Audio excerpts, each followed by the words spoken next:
Hello, my dear sleepy listener. Welcome to Sleepy Crown, where history's quiet tales gently carry you into dreamland. Tonight, we journey through the life of Saladin, the Kurdish warrior who became Sultan of Egypt and Syria, united the Muslim world, and reclaimed Jerusalem from the Crusaders. Before you drift into peaceful slumber, I'd love to hear from you in the comments. Tell me which historical figure you'd like me to cover next. Don't be shy. Your suggestions help shape our sleepy community. And if you enjoy these calming historical tales, a gentle like and subscribe would mean the world to me. So settle in, close your eyes, and let the sands of medieval deserts and the whispers of ancient Damascus carry you softly towards sleep. Welcome to the Sleepy Crown family.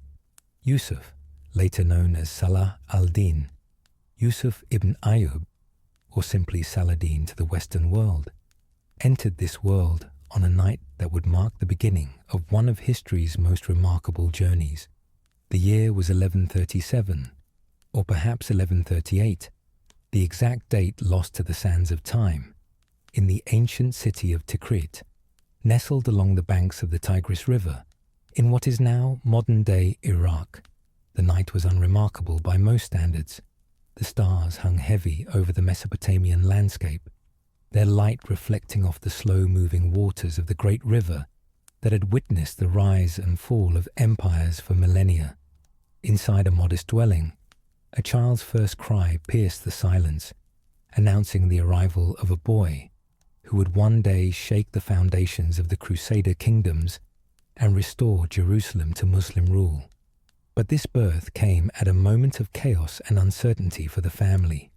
Yusuf's father, Najm al-Din Ayyub, served as the warden of Tikrit's fortress, a position of considerable responsibility and trust. The family was of Kurdish descent, part of a proud people who had inhabited the mountainous regions spanning modern-day Turkey, Syria, Iraq, and Iran for countless generations. The Kurds were known for their fierce independence, their martial prowess, and their deep sense of honor, traits that would be passed down to young Yusuf in abundance. On the very night of Yusuf's birth, his family found themselves forced to flee Tikrit under the cover of darkness. The circumstances of their departure were tied to complex political machinations that characterized the fractured Islamic world of the 12th century. Yusuf's uncle, Asad al-Din Shirkuh, had become embroiled in a dispute that resulted in the death of a local notable, a friend of the powerful military governor Mujahid ad-Din Bihruz.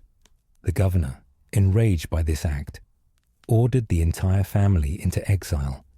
According to the chronicler Baha ad-Din ibn Shaddad, who would later become Saladin's close companion and personal secretary, the future Sultan was born on the very night his family departed from Tikrit. It was as if fate itself had ordained that this child would never know a settled home in his earliest days, that his life would be defined by movement, by struggle, by the pursuit of something greater than the comfortable stability most men desire. The family's exile led them first to Mosul, a bustling center of trade and learning in northern Mesopotamia. Here, they found refuge with Imad al-Din Zengi, the powerful Turkish Atabeg, who had shown kindness to Najm al-Din Ayyub in years past. Zengi was no ordinary ruler. He was a formidable military commander who had united much of northern Syria and northern Iraq under his banner, and who harbored ambitions of driving the Crusaders from the Holy Land. In Mosul, young Yusuf's earliest years unfolded in relative security, though the shadow of displacement hung over the family. His father Ayyub was given a position befitting his skills and loyalty, and the family began to rebuild their fortunes. But this period of stability was short-lived. In 1146, when Yusuf was still a child of 8 or 9 years, Zengi was assassinated by one of his own servants, throwing the region once again into uncertainty. Zengi's death, however, proved to be a turning point for the family's fortunes. The great Atabeg's son, Nur al-Din, inherited his father's territories and ambitions. Where Zengi had been brutal and feared, Nur al-Din was pious and respected, a ruler who genuinely believed in the concept of jihad, not merely as military conquest, but as a spiritual struggle to purify and unite the Muslim world. Nur al-Din recognized the value and loyalty of Najm al-Din Ayyub, and in a gesture that would shape young Yusuf's entire future, he appointed Ayyub as the governor of Baalbek, an ancient city in the Bekaa Valley of what is now Lebanon. The move to Baalbek brought young Yusuf into an entirely different world. The city was ancient beyond measure, built upon ruins that stretched back to Phoenician times and even earlier. Massive Roman temples still stood, their columns reaching toward the sky like the fingers of giants, testaments to empires that had risen and fallen long before Islam had come to these lands. The air was crisp and clean, scented with cedar from the nearby mountains and the countless flowers that bloomed in the fertile valley. Here, in this city, where East met West, where the ghosts of Rome walked alongside the living presence of Islam, young Yusuf began his education in earnest. The world of a 12th century Muslim nobleman's son was one of rigorous intellectual and physical training. From dawn to dusk, the boy's hours were carefully structured to mold him into the ideal of an educated, capable, and pious Muslim gentleman. His mornings often began before the sun broke over the mountains, with the haunting call to prayer echoing through the stone streets. Yusuf would rise, perform his ablutions with water drawn from the mountain springs, and join his father and the household for the dawn prayer. After breaking his fast with dates, bread, and sometimes honey, his formal lessons would begin. The cornerstone of any Muslim child's education was the Quran, the holy book revealed to the Prophet Muhammad. Young Yusuf spent countless hours learning to recite the sacred verses, first phonetically and then with understanding. His tutors were learned men, scholars who had studied in the great centers of Islamic learning, Baghdad, Damascus, Cairo. They guided him through the intricacies of Quranic Arabic, explaining the layers of meaning hidden within each verse, teaching him the stories of the prophets and the lessons they held for believers. But the Quran was merely the beginning. Islamic education in this era encompassed a vast array of subjects, all seen as interconnected parts of a unified whole. Yusuf studied hadith, the recorded sayings and actions of the Prophet Muhammad, learning how to distinguish authentic traditions from fabricated ones. He delved into fiqh, Islamic jurisprudence, understanding the complex legal reasoning that governed every aspect of a Muslim's life. He learned the science of tafsir, Quranic exegesis, discovering how scholars across the centuries had interpreted the divine word. Beyond purely religious studies, Yusuf's education included what we might call the humanities and sciences. He studied Arabic poetry, learning to appreciate the intricate meter and rhyme schemes that made a poem beautiful, memorizing verses from the great pre-Islamic poets and the Muslim masters who came after. Poetry in Arab culture was not mere entertainment. It was a form of wisdom literature, a way of preserving history and expressing the deepest truths about human existence. He learned grammar and rhetoric, the arts of speaking and writing with precision and eloquence. He studied the genealogies of the Arab tribes, memorizing complex family trees that stretch back generations, understanding the web of alliances and enmities that could make or break political ventures. He learned about Arabian horses, those magnificent creatures that were the pride of the desert, understanding their bloodlines and characteristics with the same attention he gave to human genealogy. Mathematics, too, formed part of his curriculum, particularly geometry and arithmetic, sciences in which Muslim scholars had made tremendous advances. He learned the principles laid down by the great mathematician Al-Khwarizmi, whose very name would give us the word algorithm. He studied astronomy, understanding the movements of the stars and planets, knowledge essential for determining prayer times and the Islamic calendar. History was perhaps one of young Yusuf's favorite subjects. He learned about the life of the Prophet Muhammad, about the early caliphs who had built an empire stretching from Spain to India in less than a century.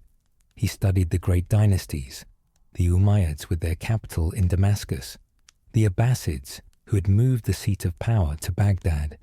He learned about the fractured state of the Muslim world in his own time, understanding why the Crusaders had been able to establish their kingdoms on Muslim soil. According to later accounts, including those of the chronicler Al-Wahrani, young Yusuf was expected to be familiar with the works of Euclid on geometry, the Almagest of Ptolemy on astronomy, and various texts on law and philosophy. While this represented something of an academic ideal, few students mastered all these subjects fully. It speaks to the comprehensive nature of education in this period. Yet despite this intensive intellectual training, several sources suggest that young Yusuf was not initially drawn to the martial life that seemed his destiny as the son of a military governor. He was described as a quiet, somewhat introspective youth, more interested in his religious studies than in the arts of war. This preference for the spiritual over the military might seem surprising given his later reputation, but it reveals an important truth about Saladin. He was, at his core, a deeply pious man who saw military action not as an end in itself, but as a means of serving God and the Muslim community. Still, military training was unavoidable for a boy of his station. The Middle East of the 12th century was a violent place, where a man who could not defend himself and his family was no man at all. From an early age, Yusuf learned to ride horses, an essential skill in an era where cavalry dominated warfare. The horses of this region were not the massive war horses of European knights, but lighter, faster Arabian and Turkoman breeds, capable of swift maneuvers and long-distance travel across harsh terrain. He learned archery, spending hours each day drawing a bow until his arms ached and his fingers bled, gradually building the strength and accuracy that could mean the difference between life and death in battle. The composite bow used by Muslim warriors was a sophisticated weapon made of layers of wood, horn, and sinew, capable of penetrating armor at considerable distances. Mastering it required not just strength, but also technique, patience, and an almost meditative focus. Swordsmanship, too, was part of his training.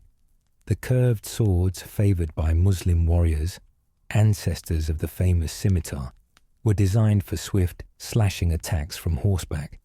Young Yusuf would have practiced for hours with wooden swords before progressing to real blades, learning the proper stance, the correct way to grip the handle, how to read an opponent's movements and respond with speed and precision. He learned to fight with the spear and lance, weapons crucial for cavalry charges. He studied tactics and strategy, learning from the histories of great commanders like Khalid ibn al-Walid, the Sword of Allah, who had never lost a battle, and Tariq ibn Ziyad, who had conquered Spain. He learned about the importance of terrain, of supply lines, of morale, of knowing when to fight and when to withdraw. Hunting was another crucial component of his martial education. The nobles of this era hunted not merely for sport, but as training for war.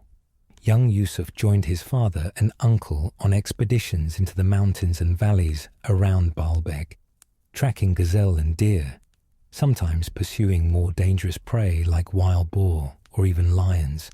These hunts taught patience, observation, tracking skills, and the ability to work as part of a coordinated team, all skills directly applicable to military campaigns.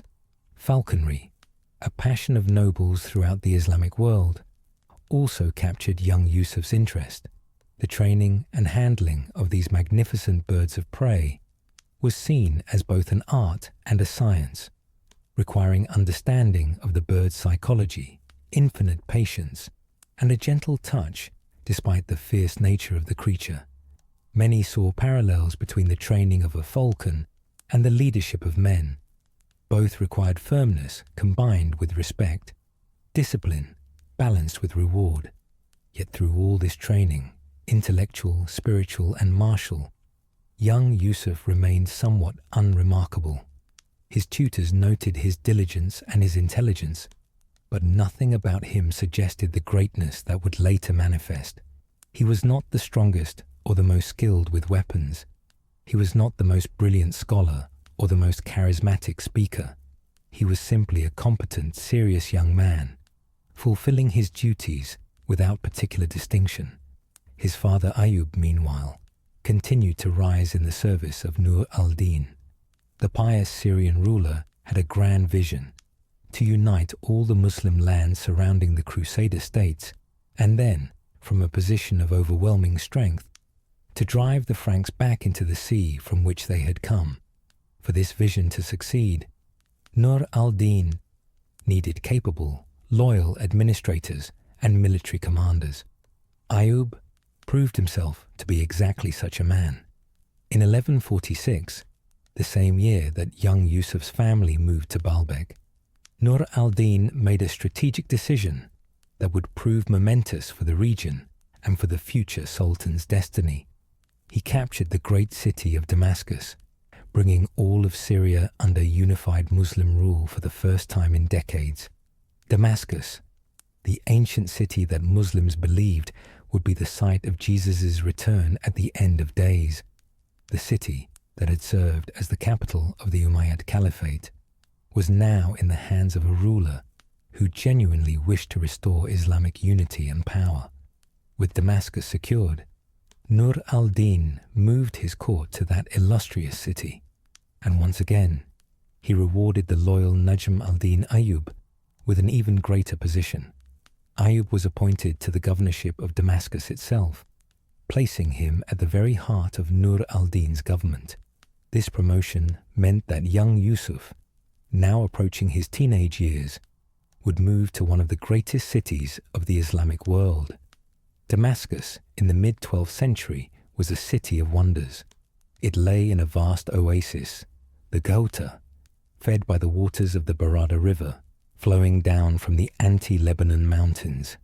The Ghouta was a paradise of orchards and gardens, where pomegranates, figs, apricots, and almonds grew in abundance.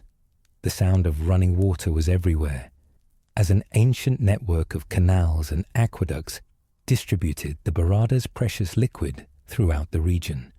The city itself was enclosed by massive walls, their stones bearing the marks of countless sieges and battles throughout the millennia.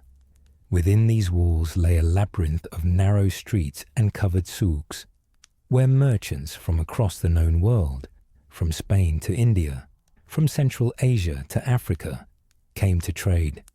The air was filled with 1,000 scents: spices from the east, perfumes and incense, the smell of bread baking, of kebabs grilling, of coffee brewing in tiny cups. At the heart of Damascus stood the great Umayyad Mosque, one of the most magnificent structures in the Islamic world, built on the site of a Roman temple to Jupiter, and later a Christian basilica dedicated to John the Baptist. The mosque was a testament to Damascus's long and complex history. Its vast courtyard could hold thousands of worshippers. Its towering minarets dominated the skyline, and its interior was decorated with mosaics of gold and colored glass, depicting paradisiacal gardens and architectural fantasies. For young Yusuf, now in his early teens, Damascus offered opportunities for education that small Baalbek could never match. The city was home to dozens of madrasas, religious schools where students studied under renowned scholars. It hosted scholars, poets, theologians, and scientists from across the Muslim world. The intellectual ferment in Damascus was intense, with schools of thought competing and complementing each other. debates raging in the courtyards of mosques and the houses of the wealthy. Young Yusuf continued his education in this stimulating environment, though sources suggest he remained more drawn to religious studies than to anything else. He attended lectures at various madrasas, sitting cross-legged on carpets with other students, listening to aged scholars expound on points of Islamic law or theology, asking questions, debating with his peers. He spent long hours in the libraries attached to mosques, reading manuscripts copied by hand, absorbing knowledge from texts that represented centuries of accumulated wisdom. He became known for his knowledge of the Quran, not just the ability to recite it, which many achieved, but a deep understanding of its meanings and implications. He studied the sciences of religion, that broad category encompassing theology, jurisprudence, and spiritual practice, with genuine devotion.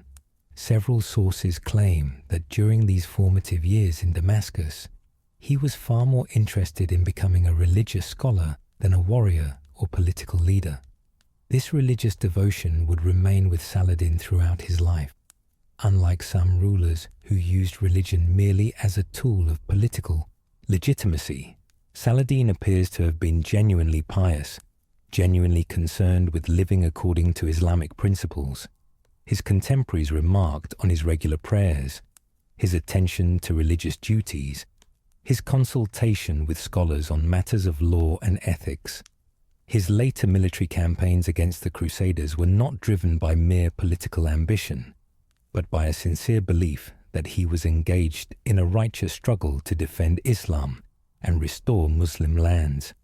But Damascus offered more than just religious education. Young Yusuf was exposed to the workings of power at the highest levels. His father Ayyub was now one of Nur al-Din's most trusted advisors, frequently in attendance at the ruler's court. Through his father, Yusuf observed how decisions were made, how alliances were forged and broken, how the complex machinery of medieval Islamic government functioned. He witnessed Nur al-Din's unique style of leadership. Unlike many rulers of the era who lived in luxury and ruled through fear, Nur al-Din was known for his personal austerity and his genuine concern for justice. He famously established a house of justice where any subject, no matter how humble, could bring complaints directly to the ruler, even complaints against the ruler's own officials. He lived simply, avoiding the pomp and ceremony that most rulers considered essential to maintaining their authority. Nur al-Din's vision extended beyond mere territorial conquest. He understood that to successfully resist the Crusaders, the Muslim world needed to be reformed from within. The Crusaders had been able to establish their footholds in the Levant, partly because the Muslim states had been weak and divided, more interested in fighting each other than in confronting the Christian invaders. Nur al-Din sought to change this by promoting religious revival, building madrasas and hospitals, encouraging trade and economic development, and above all, by embodying the virtues he wished to see in his subjects: piety, justice, personal discipline. These lessons were not lost on young Yusuf. Years later, as Saladin, he would adopt many of Nur al-Din's approaches to governance and leadership. He would emphasize his role as a defender of Islam, rather than merely a political strongman. He would build institutions rather than merely conquering territory. He would seek to unite rather than merely dominate. In many ways, Saladin can be seen as Nur al-Din's truest successor, the man who fulfilled the Syrian ruler's vision of a united Muslim response to the Crusader challenge. Yet despite living at the heart of power in Damascus, young Yusuf still seemed destined for a quiet life as a scholar or administrator, rather than as a warrior king. Nothing in his youth particularly distinguished him from countless other sons of military commanders in Nur al-Din's service. He was diligent, pious, competent, but not exceptional. His uncle Shirkuh, in contrast, was already making a name for himself as one of Nur al-Din's most capable and aggressive military commanders. The Damascus of Yusuf's youth was a city at peace, relatively speaking, but it was a peace under constant threat. To the west and south lay the Crusader kingdoms, the Kingdom of Jerusalem, the County of Tripoli, the Principality of Antioch. These Frankish states, established in the wake of the First Crusade some 40 years earlier, clung to the coastline and controlled key interior cities. They were populated by a mix of European settlers and native Christians, Jews, and even some Muslims who had accommodated themselves to Frankish rule. The relationship between the Muslim states and the Crusader kingdoms was complex. There were periods of intense warfare, certainly, but there were also periods of peace, truces, even alliances. Muslim rulers sometimes allied with Christian ones against rival Muslims. Christian rulers did the same against rival Christians. Trade continued across the religious divide. Cultural exchange occurred. The children born to Frankish settlers in the east, called poulains by their European cousins, grew up speaking Arabic alongside French or Italian, eating local food, adopting local customs. Yet beneath this surface accommodation lay a fundamental conflict. To the Crusaders, their kingdoms represented a permanent Christian presence in the Holy Land, the fulfillment of God's will that the sites of Christ's life, death, and resurrection should be in Christian hands.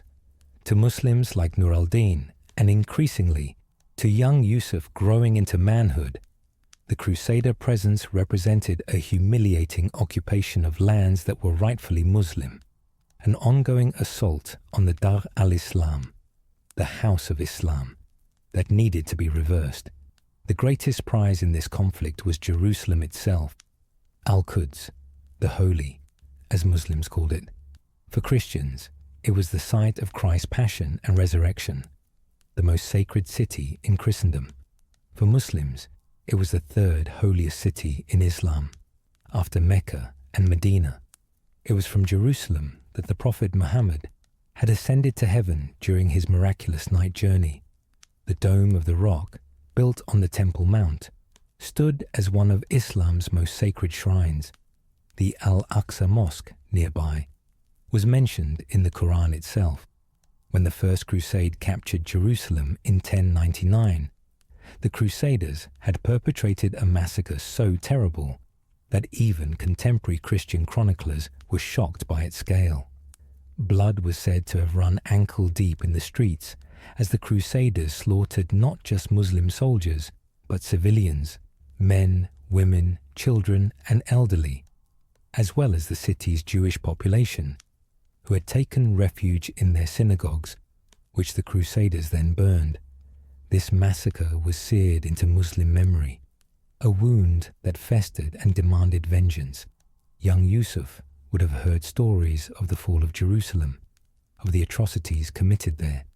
He would have understood that the city's liberation was not merely a political or military objective, but a religious obligation, part of the jihad, the struggle that Nur al-Din preached.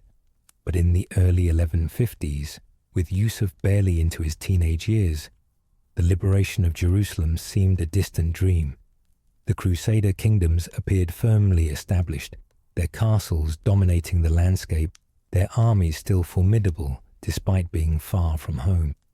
The transformation of Yusuf from a studious young man, more interested in religious texts than in warfare, into Saladin, the formidable military commander, did not happen overnight.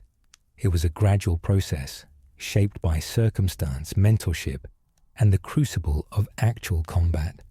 The key figure in this transformation was his uncle, Asad al-Din Shirkuh, whose very name meant Lion of Faith. Shirkuh was everything that young Yusuf was not, or at least appeared not to be. Where Yusuf was quiet and contemplative, Shirkuh was bold and aggressive. Where Yusuf preferred the library, Shirkuh lived for the battlefield. Short in stature but immensely strong, with a reputation for personal bravery that bordered on recklessness, Shirkuh had become one of Nur al-Din's most valued military commanders. He had proven himself in numerous campaigns against both Crusaders and rival Muslim rulers, earning a reputation as a brilliant tactician and a fierce warrior. In the late 1150s and early 1160s, when Yusuf was in his early 20s, Shirkuh began to involve his nephew in his military ventures. Perhaps he saw something in the young man that others missed, or perhaps he simply wanted to provide for his brother's son by giving him military experience and the chance to earn glory and wealth. Whatever his reasons, this decision would change the course of history. Yusuf's early military experiences were modest affairs: skirmishes with Crusader raiding parties, campaigns against minor fortresses, the sort of limited warfare that characterized much of the interaction between the Muslim and Christian states. These experiences began to give Yusuf practical knowledge of warfare that no amount of theoretical study could provide. He learned what it felt like to charge into battle on horseback, the thunder of hooves drowning out thought. He learned the chaos of combat, where the neat formations and clever tactics discussed by scholars dissolved into individual struggles for survival. He learned what it meant to take a life, and to have others trying to take his. But he also learned the less dramatic but equally important aspects of military campaigning: the logistics of moving and supplying an army, the importance of intelligence gathering, the need for discipline and clear command structures, the value of morale. He learned that wars were not won solely on the battlefield, but through patient preparation, strategic thinking, and the ability to endure hardship and uncertainty. During these years, Yusuf also developed his skills as a leader of men.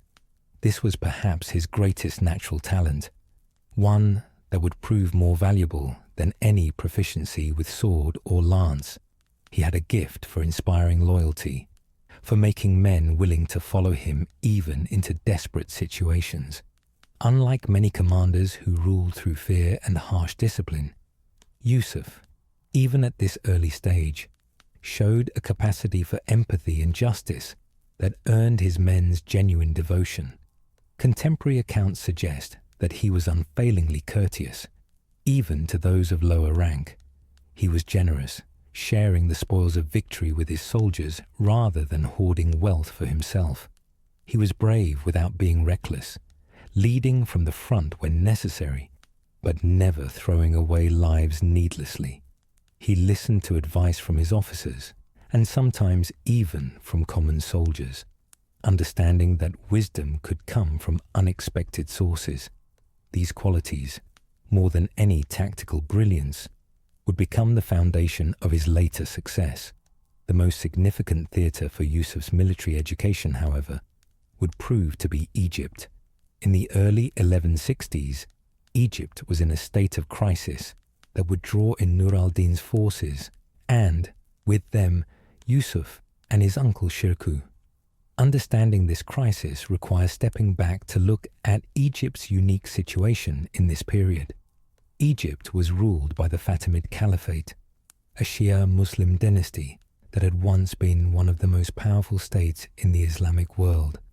At its height in the 10th and 11th centuries, the Fatimid Empire had stretched from North Africa to Syria, with Cairo, which the Fatimids themselves had founded, as its magnificent capital. The Fatimids claimed descent from Fatima, the Prophet Muhammad's daughter, and they rejected the legitimacy of the Sunni Abbasid caliphs in Baghdad, instead considering themselves the rightful leaders of all Muslims. But by the 1160s, the Fatimid Caliphate was a shadow of its former self. A series of child caliphs controlled by ambitious viziers had weakened central authority. The army was divided between different factions who fought each other as often as they fought external enemies. The economy, despite Egypt's natural wealth, was in disarray. The state seemed on the verge of collapse, presenting both a temptation and a threat to its neighbors. To the north, the Crusader kingdom of Jerusalem, under King Amalric I, saw Egypt's weakness as an opportunity for expansion. Controlling Egypt would give the Crusaders access to its wealth, and would allow them to threaten Muslim states from a new direction. To the northeast, Nur al-Din saw Egypt's crisis as both a strategic concern. He couldn't allow the Crusaders to take control of such a crucial region, and an opportunity to extend his own power and to end Shia Fatimid rule in favor of Sunni orthodoxy. The struggle for control of Egypt began in earnest in 1164. The Fatimid vizier, Shawar, had been overthrown by a rival, Durgam, and fled to Damascus, seeking Nur al-Din's help in regaining his position. Nur al-Din agreed, seeing this as an opportunity to gain influence in Egypt, and dispatched an army under Shirkuh's command. Yusuf, now in his mid-20s, accompanied his uncle on this expedition. This first Egyptian campaign was a revelation for young Yusuf. Egypt was unlike anything in Syria or Mesopotamia. The landscape was dominated by the Nile, that great river whose annual floods had sustained one of humanity's oldest civilizations for millennia. The fertility of the Nile Valley was legendary. Where Syria had to carefully manage scarce water resources, Egypt had abundance. The river was a highway, with boats of all sizes carrying goods and people up and down its length. Cairo, which Yusuf now saw for the first time, was a wonder. Founded by the Fatimids barely 2 centuries earlier, it had quickly grown into one of the world's great cities. Its markets were filled with goods from across Africa and Asia. Its mosques rivaled those of Damascus in splendor. The Al-Azhar Mosque, the intellectual center of Shia Islam, housed scholars and students from across the Muslim world. The Fatimid palaces were legendary for their luxury, filled with treasures accumulated over 200 years of rule.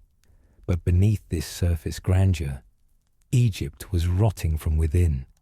The political intrigues were Byzantine in their complexity. Viziers plotted against caliphs, generals against viziers, court factions against each other. The army was unreliable, consisting largely of foreign mercenaries who owed loyalty to whoever paid them most recently. The common people, taxed heavily to support the luxuries of the elite, were restive and resentful. Shirkuh's first Egyptian campaign succeeded in its immediate objective. Shawar was restored to power as vizier, but once back in power, Shawar proved treacherous.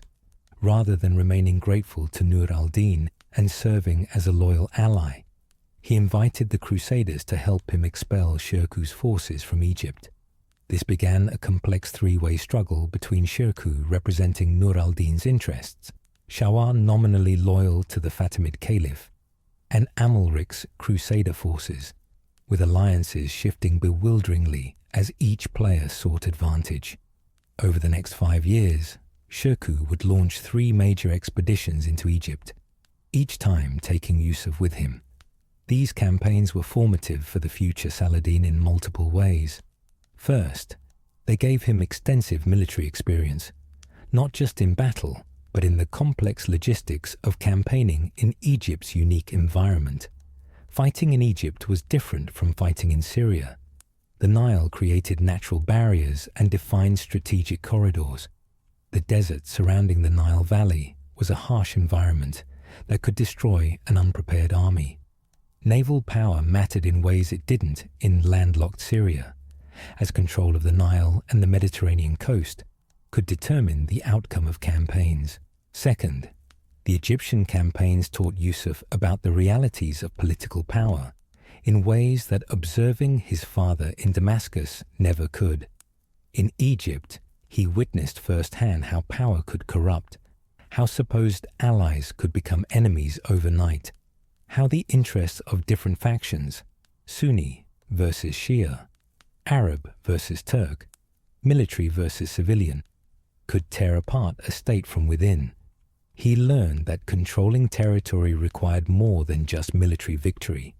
It required establishing effective administration, winning the loyalty or at least the acquiescence of the population, managing economic resources. Third, these campaigns gave Yusuf his first taste of independent command. During the second expedition in 1167, when Shirkuh split his forces, he entrusted Yusuf with command of a significant detachment tasked with holding Alexandria, while Shirkuh withdrew with the main army. Alexandria, that ancient city founded by Alexander the Great, was Egypt's window to the Mediterranean world, a cosmopolitan metropolis where Greeks, Jews, Muslims, Coptic Christians and Italians lived and traded together. Holding Alexandria proved to be an ordeal. Yusuf's forces were outnumbered and under siege by a combined Fatimid Crusader army. Supplies ran low. The men were exhausted from constant vigilance, from the psychological pressure of being surrounded by enemies. Many commanders would have cracked under such pressure, but Yusuf held firm. He maintained discipline among his troops, managed the dwindling supplies carefully, launched occasional sorties to keep the besiegers off balance, and above all, waited patiently for relief. His defense of Alexandria earned him recognition as a capable commander in his own right, no longer merely his uncle's nephew, but a military leader worthy of respect. When terms were finally negotiated, allowing Shirkuh's forces to withdraw from Egypt, Yusuf had demonstrated his courage, his patience under pressure, and his ability to inspire loyalty in his men, even in desperate circumstances. The third and final Egyptian expedition came in 1169. By this point, the political situation in Egypt had deteriorated further. The young Fatimid Caliph, Al-Adid, was barely more than a figurehead, controlled by whichever vizier currently held power. Shawar, the vizier, was playing an increasingly dangerous game, trying to balance between Nur al-Din and Amalric, extracting aid from both while submitting fully to neither. But this game couldn't continue indefinitely. Eventually, one side or the other would have to establish clear control over Egypt. Nur al-Din decided to force the issue. He ordered Shirkuh to return to Egypt with a substantial army, with instructions to overthrow Shawar and bring Egypt firmly under Syrian control. Yusuf, now an experienced officer of 31 or 32 years, naturally accompanied his uncle, but according to later accounts, including reports from biographers who knew Saladin personally, Yusuf was reluctant to embark on this campaign. He had grown weary of Egypt, of its intrigues and treacheries. He feared that he and his uncle were being drawn into a quagmire from which they might not emerge. These fears were not entirely unfounded, but they proved to be unnecessarily pessimistic. The third Egyptian campaign was Shirkuh's most successful. His forces outmaneuvered Amalric's Crusader army and gained control of Cairo. On the 10th of January, 1169, Shawar was arrested and executed on Shirkuh's orders. A brutal act, but one that eliminated a source of instability and treachery. The young Caliph al-Adid, with little real choice in the matter, appointed Shirkuh as his vizier, effectively making the Kurdish commander from Syria the most powerful man in Egypt. But Shirkuh's triumph was short-lived. On the 23rd of March, barely 2 months after becoming vizier, Shirkuh died suddenly. Contemporary sources variously attribute his death to overindulgence at a feast, to natural causes, or possibly to poison. Whatever the cause, his death created a power vacuum that needed to be filled immediately before rivals could seize control. The obvious choice to succeed Shirkuh as vizier was one of his senior officers, perhaps one of the Turkish or Kurdish emirs, who had commanded troops for years. No one expected the position to go to Yusuf, who despite his recent military successes was still relatively young and inexperienced in comparison to the veterans who surrounded him. But Yusuf had an advantage that the others lacked. He was Shirkuh's nephew, which gave him a degree of legitimacy as the family representative.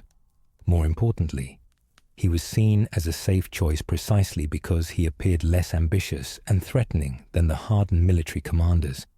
The Fatimid court officials supported Yusuf's appointment, calculating that a young and relatively inexperienced vizier would be easier to manipulate than a grizzled veteran. The senior Kurdish and Turkish officers, after some deliberation, also supported him, perhaps for similar reasons, perhaps because they believed that Yusuf would respect their positions and expertise. And critically, when Nur al-Din in Damascus was consulted, he approved the choice, trusting that Yusuf, son of his loyal servant Najm al-Din Ayyub, would govern Egypt in Syria's interests. Thus, somewhat to his own surprise, Yusuf found himself, at the age of 31, vizier of Egypt, the most powerful position in one of the wealthiest countries in the medieval world.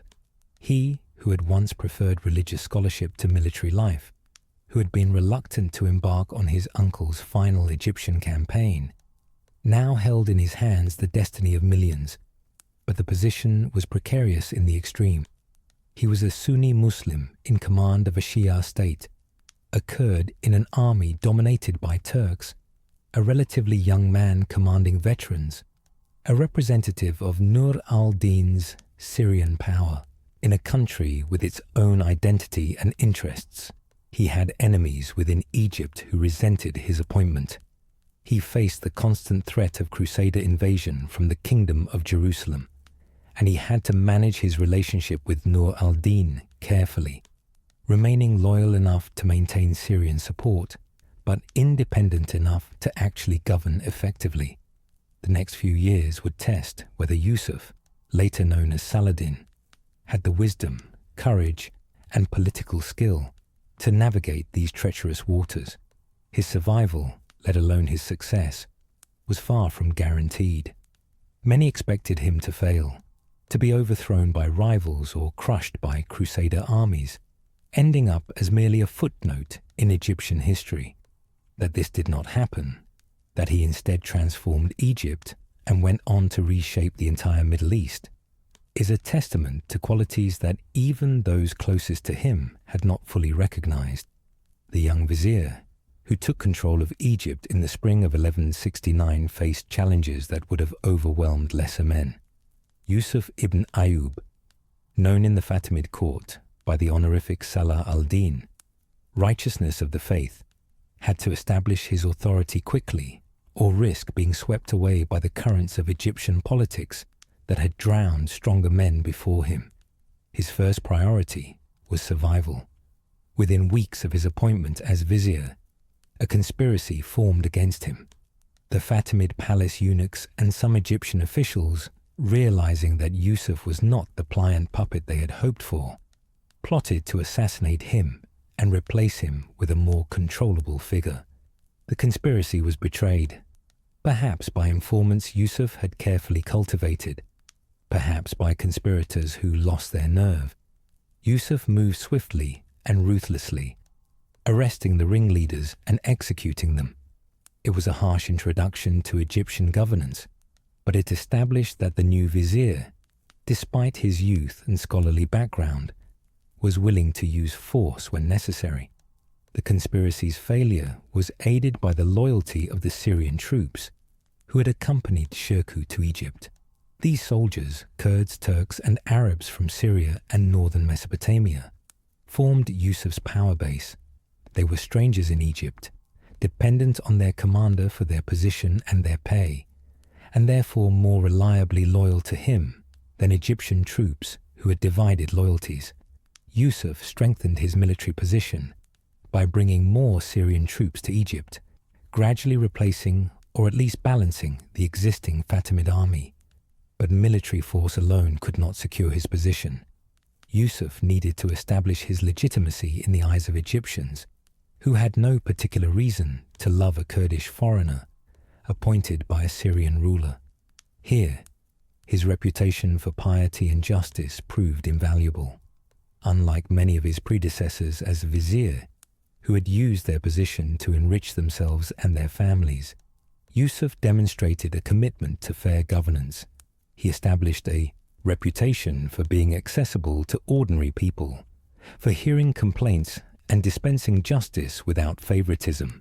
Stories began to circulate, whether entirely accurate or somewhat embellished, of the vizier personally intervening to help those who had been wronged by his officials, of his refusal to accept bribes, of his modest lifestyle despite having access to the Fatimid treasury. These qualities, which might seem secondary to the naked exercise of power, were in fact crucial to building a base of support beyond his immediate military forces. Yusuf also moved carefully in religious matters. As a devout Sunni Muslim, he found himself in the awkward position of being vizier to a Shia caliph, nominally serving a ruler whose religious authority he did not accept. The Fatimids were not merely politically separate from the Sunni Muslim world. They represented a theological challenge to Sunni orthodoxy. The Sunni-Shia split had originated in a dispute over who should succeed the Prophet Muhammad as leader of the Muslim community. But by the 12th century, it had developed into deep theological differences. Sunni Muslims accepted the first four caliphs, Abu Bakr, Umar, Uthman, and Ali, as righteous leaders, and believed that leadership of the Muslim community should be determined through consensus and consideration of capability. Shia Muslims, in contrast, believed that Ali, the Prophet's son-in-law and cousin, should have been the first caliph, and that leadership should pass through Ali's descendants. The Fatimids, specifically, were Ismaili Shia, who followed a complex theological system quite different from Sunni Islam. For the moment, Yusuf left the Fatimid Caliph al-Adid in place as a figurehead, continuing the fiction that he was merely the caliph's servant. The Friday prayers in Egypt's mosques continued to invoke al-Adid's name, as was customary for the reigning caliph. But Yusuf began quietly building Sunni institutions in Egypt, founding madrasas that taught Sunni law and theology, appointing Sunni scholars to influential positions, using his considerable personal wealth to support Sunni religious figures. He walked a delicate line, establishing the foundations for an eventual transition to Sunni rule without moving so quickly that he would provoke a revolt from Egypt's Shia population, particularly in Cairo, where Fatimid loyalties remained strong. It required patience and subtlety, qualities that Yusuf possessed in abundance despite his relative youth. His relationship with Nur al-Din in Damascus also required careful management. Nominally, Yusuf was Nur al-Din's subordinate, governing Egypt on behalf of the Syrian ruler. He sent regular reports to Damascus, shared the revenues of Egypt with Nur al-Din, and presented himself as a loyal deputy. This was not entirely fiction. Yusuf genuinely admired Nur al-Din and had been shaped by the older ruler's vision of Islamic unity and jihad against the Crusaders. But the reality was more complex. Egypt was far from Damascus, separated by the Crusader kingdom of Jerusalem and by the Sinai desert. Nur al-Din could not easily project power into Egypt to enforce his will. Moreover, governing Egypt effectively required making decisions quickly, responding to local conditions, establishing relationships with Egyptian power brokers, all things that could not be done if every significant decision had to be referred to Damascus for approval. So while Yusuf maintained the forms of subordination to Nur al-Din, he increasingly made decisions independently, establishing Egypt as effectively autonomous, even while acknowledging Syrian suzerainty. Nur al-Din recognized this reality but accepted it, trusting Yusuf's loyalty and calculating that a strong, friendly Egypt under Yusuf's rule served Syrian interests better than a weak, unstable Egypt might. The most immediate external threat to Yusuf's new regime came from the Crusader kingdom of Jerusalem. King Amalric III had invested considerable effort in trying to gain control of Egypt, launching multiple invasions in the 1160s. The loss of Egypt to Syrian aligned forces was a strategic disaster from the Crusader perspective, potentially allowing Muslim powers to coordinate attacks on the kingdom from both north and south.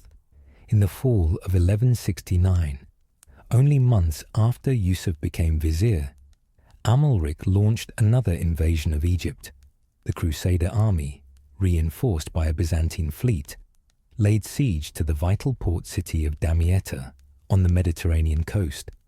If Damietta fell, it would give the Crusaders a foothold from which they could threaten Cairo itself, and more importantly, it would allow them to strangle Egypt's maritime trade, which was crucial to the country's prosperity.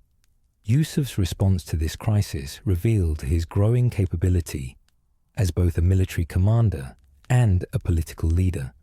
Rather than immediately marching his army to confront the Crusaders directly, he adopted a more sophisticated strategy. He coordinated the defense of Damietta, sending reinforcements and supplies to the besieged city, while his troops harassed the Crusader supply lines. He used Egypt's wealth to ensure his troops were well paid and supplied, maintaining their morale and loyalty. Crucially, he also understood the importance of psychology and propaganda. He sent messages to the defenders of Damietta and to the broader Egyptian population, emphasizing that this was not merely a political conflict, but a religious one. The infidel Crusaders were attacking Muslim Egypt, and all true believers had an obligation to resist. This framing helped mobilize support beyond his immediate military forces, drawing volunteers and resources to the defensive effort. The siege of Damietta lasted 50 days before the Crusaders withdrew, defeated by the stubborn resistance of the defenders and by their own logistical difficulties. The failed siege was a significant victory for Yusuf. It demonstrated that he could defend Egypt effectively, which strengthened his position both domestically and in Damascus. It also began to establish his reputation as a capable military leader in his own right, not merely someone who had inherited his uncle's position through family connection. But the greatest challenge and the most significant decision of Yusuf's early years as vizier came in 1171. The young Fatimid Caliph al-Adid, who had been seriously ill for some time, died on the 13th of September. His death created a moment of decision that could not be postponed. Would Yusuf appoint a new Fatimid Caliph, continuing the Shia dynasty that had ruled Egypt for 2 centuries, or would he take the radical step of abolishing the Fatimid Caliphate entirely? The decision was fraught with risks. Egypt's population included many who were loyal to the Fatimids, who had grown up under Ismaili Shia rule and whose worldview was shaped by it. The Fatimid bureaucracy, the religious establishment in Cairo, the scholars at Al-Azhar, all had a vested interest in preserving the existing system. A move against the Fatimids could trigger rebellion, especially in Cairo, which had been the Fatimid capital since the dynasty's founding of the city. On the other hand, Nur al-Din had made clear that he wanted to see Sunni orthodoxy restored in Egypt. The existence of a rival Shia caliphate was theologically offensive to Sunnis and practically problematic as it provided a focus for opposition to Sunni rule. More practically, as long as a Fatimid caliph existed, Yusuf's position was ambiguous. Was he the caliph's servant or an independent ruler? Abolishing the Fatimids would clarify his status and give him greater legitimacy in the broader Sunni Muslim world. After consulting with his advisors and probably communicating with Nur al-Din, Yusuf made his decision. There would be no new Fatimid caliph. Instead, on the Friday following al-Adid's death, the sermon in Cairo's mosques invoked the name of the Abbasid caliph in Baghdad, the Sunni caliph whom Nur al-Din acknowledged, rather than any Fatimid successor. With that simple change in liturgy, 2 centuries of Fatimid rule ended. The Ismaili Shia caliphate that had once controlled North Africa and challenged Baghdad for leadership of the Islamic world was no more. The moment was heavy with historical significance, though perhaps few in the congregation fully realized it at the time. The Fatimids had transformed Egypt, founding Cairo, building the great mosque of Al-Azhar, establishing institutions of learning, patronizing arts and sciences. Under Fatimid rule, Cairo had become one of the great cities of the world, rivaling Baghdad and Cordoba. Now their dynasty ended not with a dramatic battle or siege, but with a change in Friday prayers, as a Kurdish vizier from Syria quietly erased them from power. Remarkably, there was no major rebellion. There were some disturbances, some protests from Shia loyalists, but nothing that seriously threatened Yusuf's control. Perhaps the Fatimids had been declining for so long that their end was almost a relief. Perhaps Yusuf's careful preparation, his building of Sunni institutions, his cultivation of support among various Egyptian factions, his reputation for justice, had created conditions where the change could occur without major upheaval. Or perhaps the population simply accepted the reality that power had shifted and that resistance would be futile. With the Fatimids abolished, Yusuf's position transformed. He was no longer merely a vizier serving a caliph, but effectively an independent ruler, acknowledging the theoretical supremacy of the distant Abbasid caliph in Baghdad and the more immediate overlordship of Nur al-Din in Damascus, but governing Egypt with near-total autonomy. He adopted the title Sultan, holder of power, marking his status as a ruler in his own right. The end of the Fatimid Caliphate also marked a broader transformation in Egypt.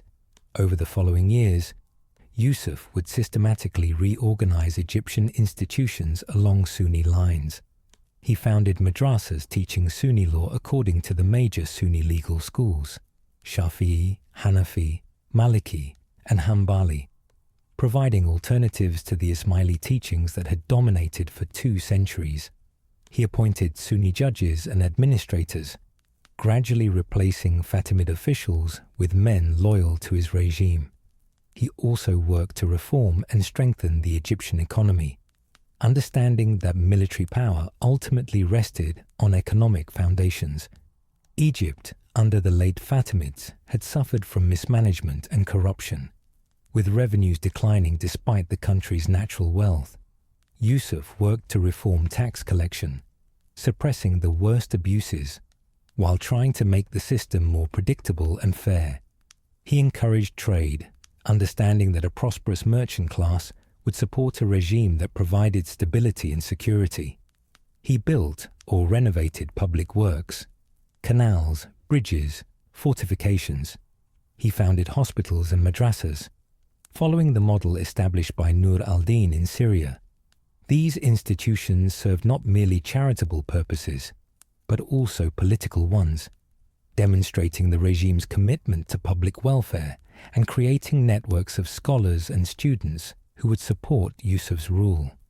Most dramatically, he began construction of a massive citadel on the Mokattam Hills overlooking Cairo. This fortress, built on a model similar to the citadels in Syrian cities like Aleppo and Damascus, would serve multiple purposes. Militarily, it provided a defensible strongpoint that could serve as a final refuge if Cairo itself were threatened. Politically, it symbolized the new regime's power and permanence. Practically, it served as the administrative center of government, housing Yusuf's court, his treasury, and his military headquarters. The construction of the Cairo citadel was an enormous undertaking, requiring years of labor and vast resources. Workers, including, according to some accounts, Crusader prisoners, cut stones from the Mokattam quarries and hauled them to the construction site. Engineers designed walls thick enough to withstand siege engines, towers tall enough to command the surrounding terrain. Yusuf personally oversaw aspects of the construction, insisting on features that would make the citadel not merely defensible, but also habitable. Gardens, pools, comfortable quarters for the garrison and the royal household. One particularly remarkable feature was the deep well, known as the Well of Joseph, using the Arabic form of Yusuf's name, cut through solid rock to reach the water table far below. This well ensured that the citadel could withstand even a prolonged siege without running out of water, eliminating a weakness that had doomed many medieval fortresses. The construction of this well was an engineering marvel of the medieval world, requiring precise calculation and years of dangerous labor.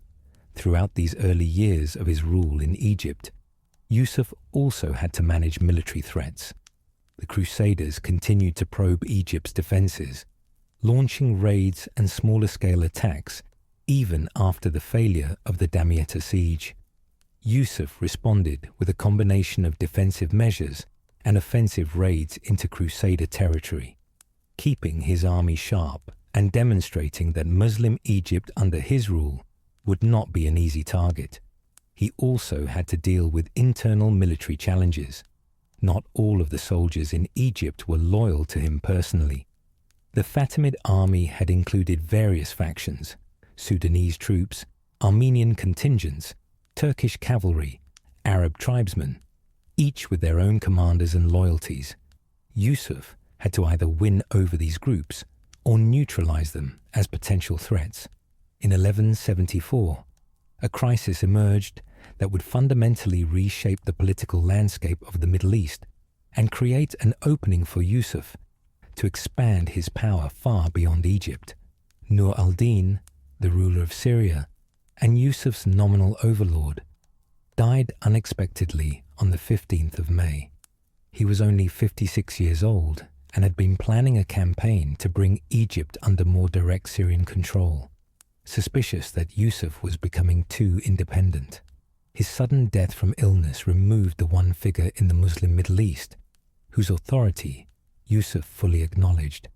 Nur al-Din left behind a young son, al-Salih Ismail, who was only 11 years old.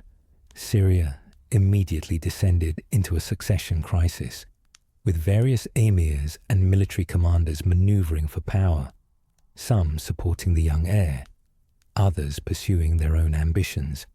The unified Syrian state that Nur al-Din had spent his life building threatened to fragment into competing principalities, just as it had been before Nur al-Din's father Zengi began the process of unification. This crisis presented Yusuf with both an opportunity and an obligation. The opportunity was obvious. Syria was leaderless and divided, potentially vulnerable to takeover by a strong, organized force. But there was also a genuine obligation. Yusuf had immense respect for Nur al-Din's memory and saw himself as continuing Nur al-Din's work of unifying the Muslim lands and preparing for jihad against the Crusaders. If Syria descended into chaos and civil war, that work would be undone, and the Crusaders would be given opportunities to expand at Muslim expense. After consulting with his advisors, Yusuf made a momentous decision. He would leave Egypt, which he had governed for 5 years, and march with his army to Syria. Officially, his purpose was to serve as regent for the young al-Salih Ismail, to protect Nur al-Din's heir and maintain Syrian unity in the boy's name. In reality, Yusuf was launching a bid to bring Syria under his own control, to unite it with Egypt into a single realm that could pose a serious challenge to the Crusader states. This decision was risky in multiple ways. Leaving Egypt meant potentially losing control of the country he had worked so hard to pacify and organize. If rivals in Egypt rose up in his absence, or if the Crusaders took advantage of his departure to invade, he might return to find his Egyptian power base destroyed. Moreover, the Syrian emirs would not necessarily welcome an outsider trying to take control.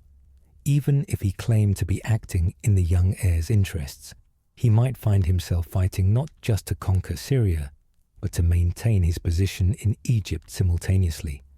But Yusuf, showing the boldness that would characterize his later career, decided the potential rewards justified the risks.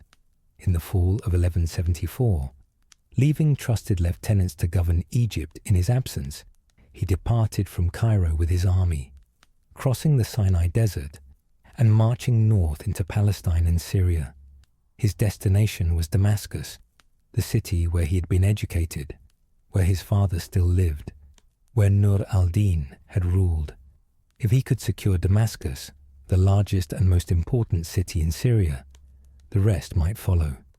As his army marched through the autumn landscape, past olive groves and wheat fields, through hills dotted with villages and occasional Crusader castles, Yusuf was embarking on a campaign that would ultimately take years to complete. He was no longer merely the Sultan of Egypt, but a contender for mastery of the entire Muslim Middle East. The quiet, studious youth who had preferred the mosque to the battlefield was becoming Saladin, the warrior sultan who would reshape the map of the medieval world, and whose name would echo through history as both Christians' greatest adversary and, paradoxically, as an embodiment of the virtues of chivalry and honor that medieval Europe claimed to prize. The transformation was not yet complete, but it was well underway. The road to Damascus in the autumn of 1174 was a familiar one to Saladin, though he travelled it now under very different circumstances than when he had first journeyed to the city as a boy decades earlier. Then he had been the son of a governor, moving to a new home with his family. Now he rode at the head of an army, not as a conqueror in the traditional sense, but as a claimant to power whose intentions, however carefully phrased in diplomatic language, were unmistakable to all who observed. The army that accompanied Saladin was not massive by the standards of the great campaigns that would come later, but it was substantial and, more importantly, it was disciplined and loyal. These were men who had fought with him in Egypt, who had shared in the victories and the rewards of his Egyptian campaigns. They were Kurds like himself, Turks from Syria and northern Mesopotamia, Arab tribesmen who had been won over by his reputation for generosity and fair dealing. They marched not out of feudal obligation or mercenary calculation alone, but out of genuine loyalty to a commander they trusted and respected. As the army approached Damascus, messengers rode ahead to announce Saladin's coming. The message he sent was carefully crafted to avoid unnecessary alarm. He came not to attack Damascus, he proclaimed, but to protect it, to ensure stability during the minority of the young heir al-Salih Ismail, to continue the work that Nur al-Din had begun. He was the loyal servant of Nur al-Din's memory, acting to preserve rather than to destroy. The reception in Damascus was mixed. Some of the city's notables and military commanders welcomed Saladin's arrival, seeing in him a strong leader who could provide the stability that Syria desperately needed. Saladin's father, Najm al-Din Ayyub, still held influence in the city, where he had served Nur al-Din faithfully for decades. His presence and his vouching for his son's good intentions carried weight with many Damascenes, who might otherwise have been suspicious of the Egyptian sultan's motives. Others, however, were deeply wary. The guardians of the young al-Salih Ismail saw Saladin's arrival as a threat to their ward's inheritance. Some of the Syrian emirs who had their own ambitions for power viewed the arrival of a strong, established ruler from Egypt as an obstacle to their plans. There were those who, out of loyalty to Nur al-Din's memory, felt that accepting Saladin's leadership would be a betrayal of the dead ruler's son. But Saladin, showing the political acumen that would characterize his rise to power, did not force the issue through immediate military action. Instead, he established his camp outside Damascus and began a campaign of persuasion. He met with influential figures from the city, religious scholars, merchants, military commanders, listening to their concerns, making promises about respecting Damascus's traditions and privileges, demonstrating through his words and bearing that he was not a foreign conqueror, but a Muslim leader whose primary concern was the welfare of the Muslim community and the struggle against the Crusaders. He was helped by events beyond his control. The Crusader kingdom of Jerusalem, learning of the chaos following Nur al-Din's death, began launching raids into Muslim territory. seeking to take advantage of Syrian weakness. These attacks served Saladin's narrative perfectly. Syria needed a strong leader now, not a child guided by quarreling regents. The threat from the Crusaders was real and immediate, and only unity under capable leadership could address it. Within weeks of his arrival, the city gates opened to Saladin. On the 27th of November, 1174, he entered Damascus peacefully, acclaimed by much of the population as their new ruler. It was a remarkable achievement, accomplished more through diplomacy and the force of his reputation than through military conquest. Damascus, the jewel of Syria, the city of Nur al-Din's glory, was now Saladin's. But taking Damascus was only the first step. Syria was not a unified state, but a collection of cities and territories, each controlled by its own emir or governor, many of whom had their own armies and fortifications. Aleppo, the great city in northern Syria, remained outside Saladin's control, as did Mosul in northern Mesopotamia. Various smaller cities and fortresses were held by commanders who had not yet decided whether to submit to Saladin's authority or to resist. Moreover, Saladin's claim to rule Syria was contested. The supporters of the young Al-Salih Ismail had not given up. They had retreated to Aleppo, taking the boy with them, and from there they organized resistance to Saladin's takeover. They could argue, with some justice, that Saladin was a usurper, that whatever his qualities as a military commander, he had no right to displace Nur al-Din's legitimate heir. The next several years, from 1174 to 1186, would be consumed by Saladin's efforts to unify Syria and the surrounding regions under his rule. This was not a simple military campaign, but a complex political and military struggle involving shifting alliances, diplomatic negotiations, occasional military confrontations, and constant maneuvering. It was, in many ways, more challenging than his later campaigns against the Crusaders because he was fighting fellow Muslims, men who were not his enemies in any religious or civilizational sense, but who were rivals for power. Saladin approached this challenge with a combination of military strength and political flexibility. Where he could win cities through negotiation and promises, he did so. Many Syrian emirs, seeing the writing on the wall and recognizing that Saladin's eventual dominance was likely inevitable, chose to submit voluntarily in exchange for confirmations of their positions and privileges. Saladin was generally magnanimous toward those who submitted peacefully, allowing them to retain their lands and positions under his overall authority. Where negotiation failed, Saladin was willing to use force, though even then he showed restraint compared to many medieval conquerors. When he besieged cities held by rival Muslim commanders, he sought to minimize casualties and destruction, understanding that these cities and their populations would eventually be part of his realm, and that excessive harshness would create lasting resentments. In 1175, Saladin achieved a crucial victory at the Battle of the Horns of Hama, defeating a coalition of Syrian emirs who had united against him. This battle was significant not for its size. Medieval battles in the Middle East were often smaller than their European counterparts, but for its psychological impact. It demonstrated that Saladin's military forces, tempered by campaigns in Egypt, were superior to those of his Syrian rivals. After Hama, resistance to Saladin's expansion became increasingly futile. That same year, the Abbasid Caliph in Baghdad, the nominal spiritual leader of Sunni Islam, officially recognized Saladin as Sultan of Egypt and Syria. This recognition was immensely valuable for Saladin's legitimacy. He could now claim to rule not merely by right of conquest, but with the blessing of the Caliph, the successor to the Prophet Muhammad, in his political authority.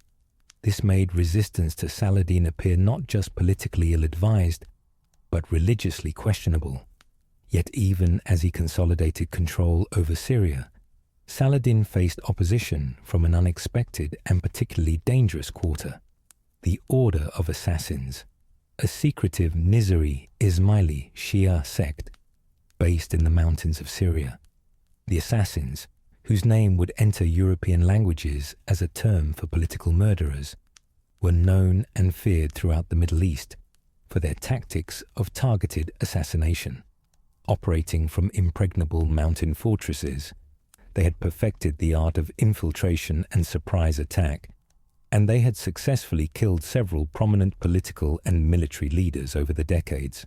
On the 22nd of May, 1176, assassins attempted to murder Saladin in his camp near Aleppo.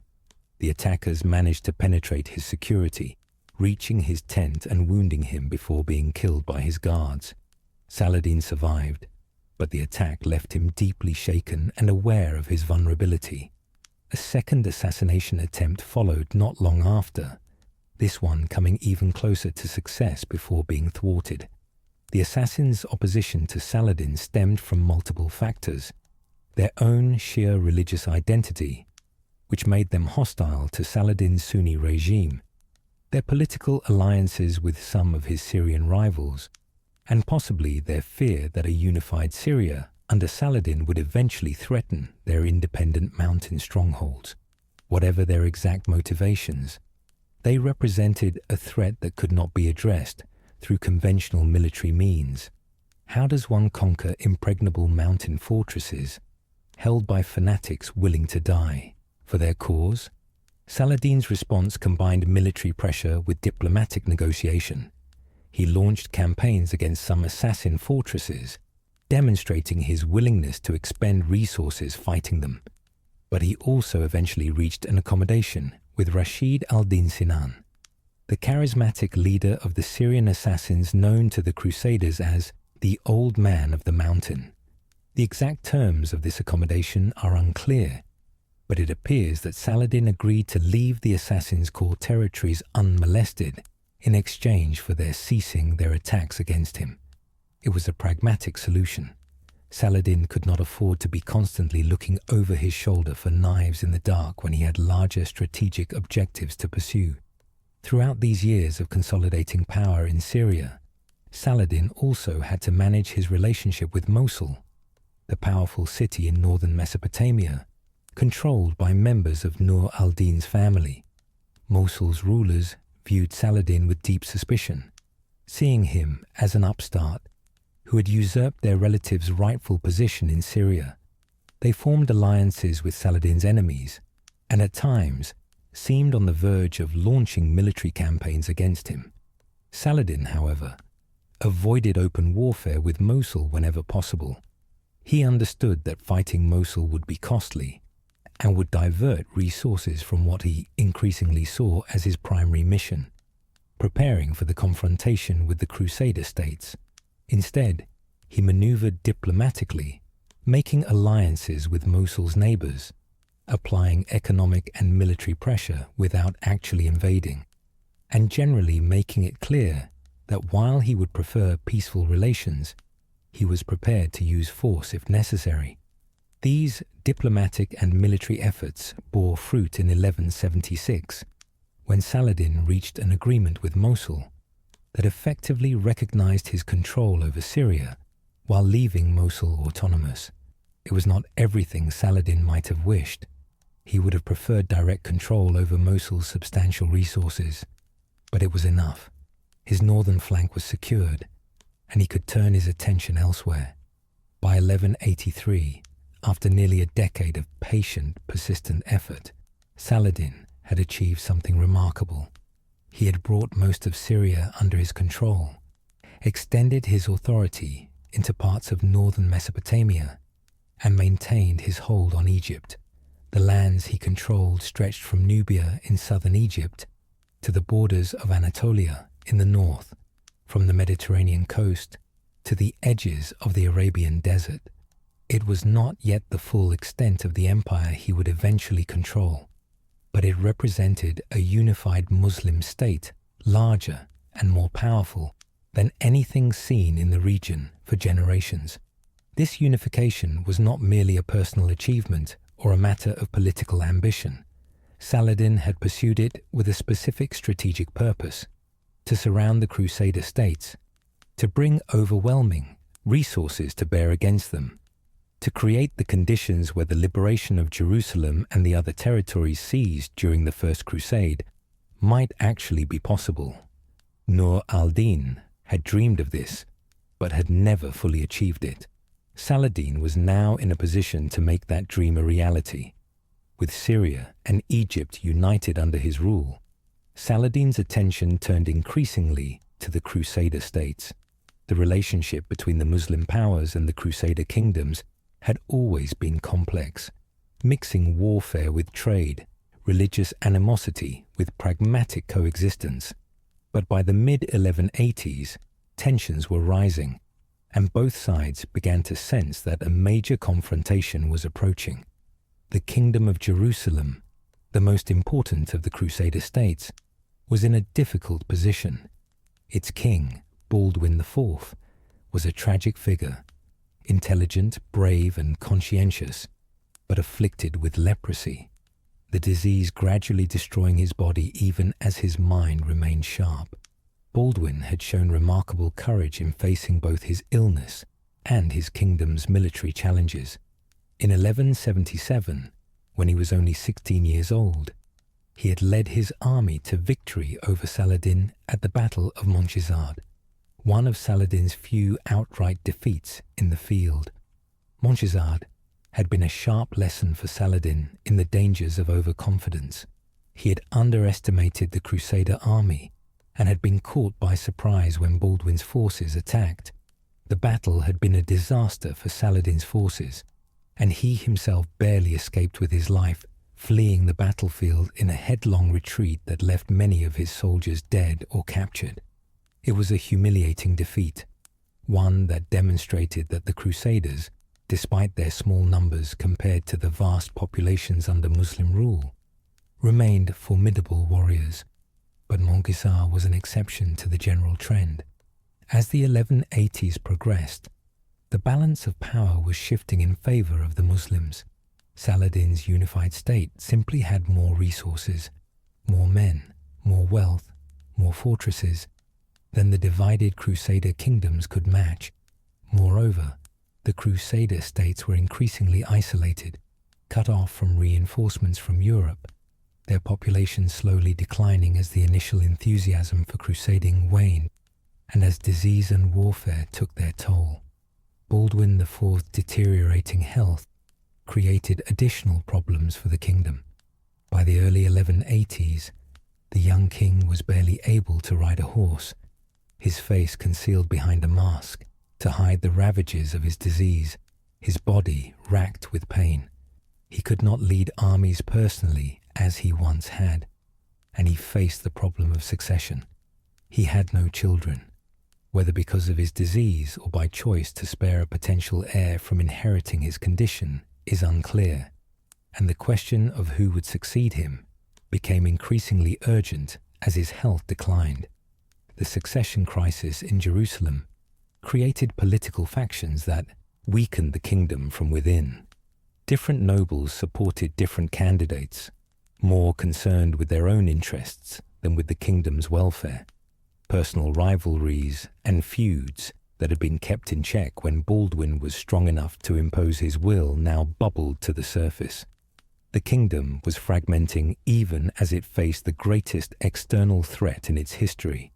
Into this volatile situation stepped a figure whose actions would precipitate the crisis that led to disaster: Raynald of Châtillon. Raynald was, in many ways, the antithesis of what a Crusader knight was supposed to be. Where the chivalric ideal emphasized honor, mercy, and keeping one's word, Raynald was brutal, treacherous, and contemptuous of treaties. He had spent 16 years in Muslim captivity after being captured in battle, an experience that might have taught another man respect for his enemies. Instead, Raynald emerged from captivity with an apparently burning hatred for Muslims and Islam. After his release through ransom, Raynald had obtained through marriage the lordship of Kerak and Montreal. two powerful fortresses in the region east and south of the Dead Sea. These territories were strategically crucial. They commanded the routes between Syria and Egypt that Saladin used to move troops and resources between the two parts of his realm. They also overlooked the pilgrimage routes that Muslims used to travel to Mecca, including the route that Saladin himself would have used for Hajj, the pilgrimage that every Muslim is obligated to make if physically and financially able. From his fortress of Kerak, Raynald launched raids against Muslim caravans, attacking merchants, pilgrims, and travelers indiscriminately. His men plundered goods, captured merchants for ransom, and occasionally killed Muslims in ways designed to maximize humiliation and outrage. These attacks violated truces that existed between the Kingdom of Jerusalem and Saladin's state, truces that most Crusader leaders honored because they understood that keeping faith with agreements, even with enemies, was both morally right and strategically necessary. Saladin repeatedly protested Raynald's violations of the truces, demanding that the Kingdom of Jerusalem restrain him and compensate for his attacks. Baldwin IV, while he lived and retained authority, tried to control Raynald, understanding the danger of provoking Saladin unnecessarily. But Raynald largely ignored royal commands. Secure in his powerful fortresses and protected by his own military forces, he appeared to believe that the truces with Muslims were not binding, that agreements with infidels carried no moral weight, that raids and attacks on Muslims were not violations of honor, but acts of holy war.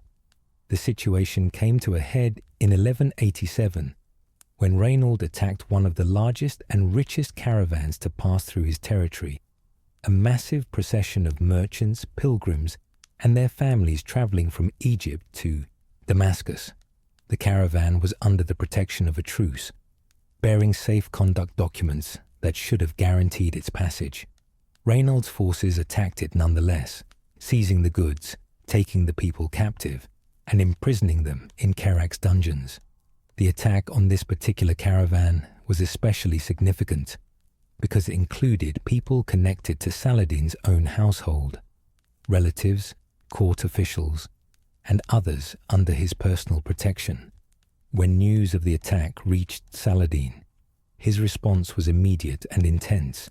He sent messengers to Raynald demanding the release of the captives and the return of the seized goods. When Raynald contemptuously refused, Saladin made a solemn oath. He would personally kill Raynald with his own hand for this violation of faith and for his attacks on Muslim pilgrims. This oath was not mere rhetoric. In Islamic tradition, oaths were sacred, binding commitments before God. By swearing to execute Raynald personally, Saladin was making a religious vow that he would feel obligated to fulfill. He was also declaring that the time for tolerating Raynald's provocations was over, that the Kingdom of Jerusalem would face consequences for its inability or unwillingness to control one of its most powerful barons. Saladin began preparations for war on a scale unprecedented in his career. He sent messages throughout his realm calling for troops, requesting contingents from every province, every city, every tribal territory under his control. He mobilized the full resources of his unified state, the wealth of Egypt, the manpower of Syria, the cavalry of the northern territories.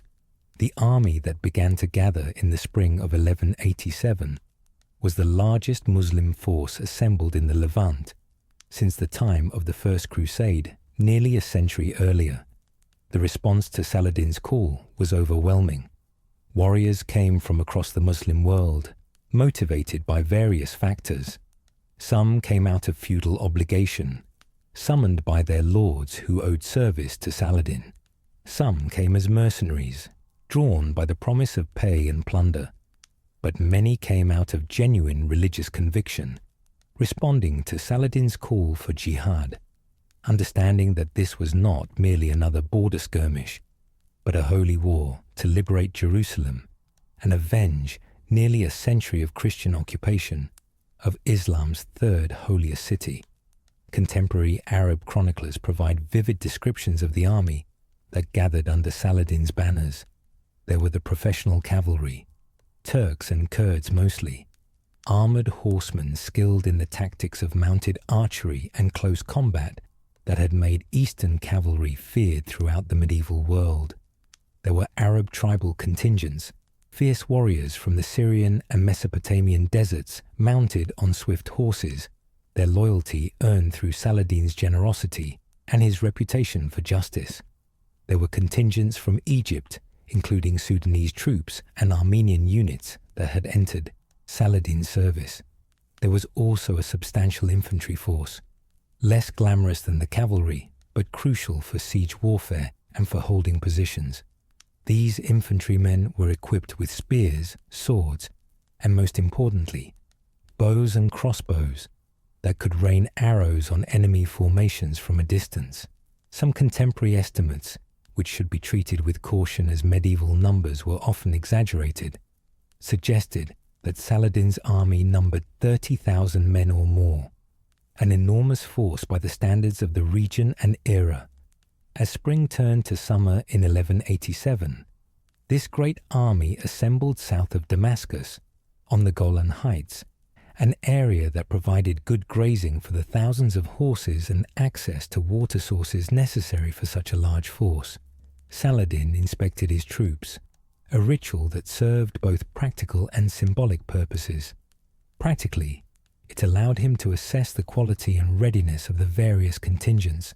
Symbolically, it demonstrated his personal involvement and leadership, reminding the soldiers that they served not some distant, invisible ruler, but a sultan who would share their dangers and hardships. The Crusader states, observing Saladin's military preparations with growing alarm, recognized that a major Muslim offensive was imminent. King Baldwin IV had died in 1185, and his young nephew Baldwin V had died shortly after, leaving the succession in dispute. The throne had passed to Guy of Lusignan, a nobleman who had married into the royal family, but who lacked the ability and the respect necessary to lead effectively in such a crisis. Guy of Lusignan was, by most contemporary accounts, a thoroughly mediocre man, elevated to greatness by circumstance and marriage, rather than by any particular merit. He was not a fool. No complete fool could have maneuvered his way to a crown. But neither was he a leader capable of inspiring men in desperate times. He lacked military genius, political wisdom, and most importantly, the ability to command the respect and obedience of the fractious Crusader nobility. The Crusader response to Saladin's mobilization was to assemble their own army, calling up every available knight and man-at-arms from across the kingdom. They gathered at Safaria, a site with good access to water, about a day's march from the key city of Tiberias. The army that assembled represented essentially the full military strength of the Kingdom of Jerusalem. All the knights of the military orders, the Templars and Hospitallers, all the feudal contingents owed by the various barons, mercenaries hired with funds scraped together from the kingdom's limited resources. Contemporary estimates suggest the Crusader army numbered around 20,000 men, though again, medieval numbers must be treated cautiously. What is clear is that this represented the maximum force the kingdom could field. If this army were destroyed, there would be no reserve forces to defend the cities and castles. No second chance. The stakes could not have been higher. Within the Crusader camp at Safaria, there was fierce debate about strategy. Raymond III of Tripoli, one of the most experienced and capable Crusader commanders, argued for a defensive strategy. The Crusader army should remain at Safaria with its access to water, he argued, and force Saladin to attack them there or to disperse his own army as supplies ran out. Saladin's army, large as it was, would face enormous logistical challenges maintaining such a force in the field for an extended period. Raymond's advice was militarily sound. The Crusaders' greatest advantage was their heavy cavalry. knights in full armor mounted on powerful war horses, capable of tremendous shock impact in a charge. But these heavily armored men and horses required enormous amounts of water, especially in the summer heat of the Levant. If the Crusaders left Safaria and its water sources to march inland, they would be placing themselves at a severe disadvantage. But Raymond's advice was not followed. Guy of Lusignan, under pressure from other nobles, and particularly from the Grand Master of the Templars, made the fateful decision to march to the relief of Tiberias, which Saladin had placed under siege. The decision was motivated partly by military considerations. Allowing Tiberias to fall would be a significant loss, but also by political and personal factors. Raymond's wife was in Tiberias, and there were those who questioned Raymond's courage or loyalty if he advocated abandoning his own city. Guy himself, insecure in his position, may have felt he needed to take aggressive action to prove himself. On the morning of July 2nd, 1187, the Crusader army broke camp at Safaria and began marching east toward Tiberias. It was a decision that would prove catastrophic, leading to one of the most decisive battles of the medieval period and changing the course of history in the Middle East. The landscape between Safaria and Tiberias in the height of summer was harsh and unforgiving. The hills were brown and dry, vegetation sparse except in the wadis, where winter rains had left some lingering moisture. The sun beat down with merciless intensity, the temperature soaring well above 100 degrees Fahrenheit in modern terms, for men wearing heavy armor, for horses carrying the weight of armored riders and their own protective coverings. The conditions were brutally challenging even without the added stress of combat. Saladin, informed by his scouts of the Crusaders' movement from Safaria, recognized immediately the opportunity this presented. The Crusader army was leaving its water source and marching inland through terrain where water was scarce. If he could harass them along the march, prevent them from reaching water, and force them to fight in a location of his choosing, he would hold every advantage. He ordered the siege of Tiberias to continue with a portion of his forces, keeping the pressure on that city to ensure the Crusaders did not turn back. But the main body of his army moved to intercept the Crusader march, positioning themselves between the Christians and their objective. As the Crusader column stretched out along the road, Saladin's light cavalry began their attacks. These attacks were not full-scale charges, but harassing strikes designed to slow the Crusader advance and inflict casualties while avoiding decisive engagement. Groups of mounted archers would gallop close to the Crusader column, loose volleys of arrows, and then wheel away before the heavily armored Crusader knights could close with them. The arrows could not penetrate the heaviest armor, but they could strike horses, could find gaps in armor, could wound the more lightly armored infantry, and most importantly, could create constant psychological pressure. The Crusader army, strung out along the road, began to suffer almost immediately. The constant harassment forced them to maintain battle formation rather than marching freely, which slowed their pace. The heat was oppressive, and thirst became a growing torment, as water supplies carried from Safaria were consumed in the brutal conditions. Men began to drop from heat exhaustion. Horses, burdened by the weight of armor and rider, suffered even more, some collapsing and dying on the march. Guy of Lusignan, realizing the desperate situation developing, tried to accelerate the march to push through to Tiberias and its water before the army's condition deteriorated further. But Saladin's forces blocked the road ahead, presenting a barrier that could not simply be bypassed. To reach water, the Crusaders would have to fight their way through, and doing so, while already exhausted from the march, would be difficult at best. As the sun began to decline on July 3rd, the Crusader army's situation had become critical.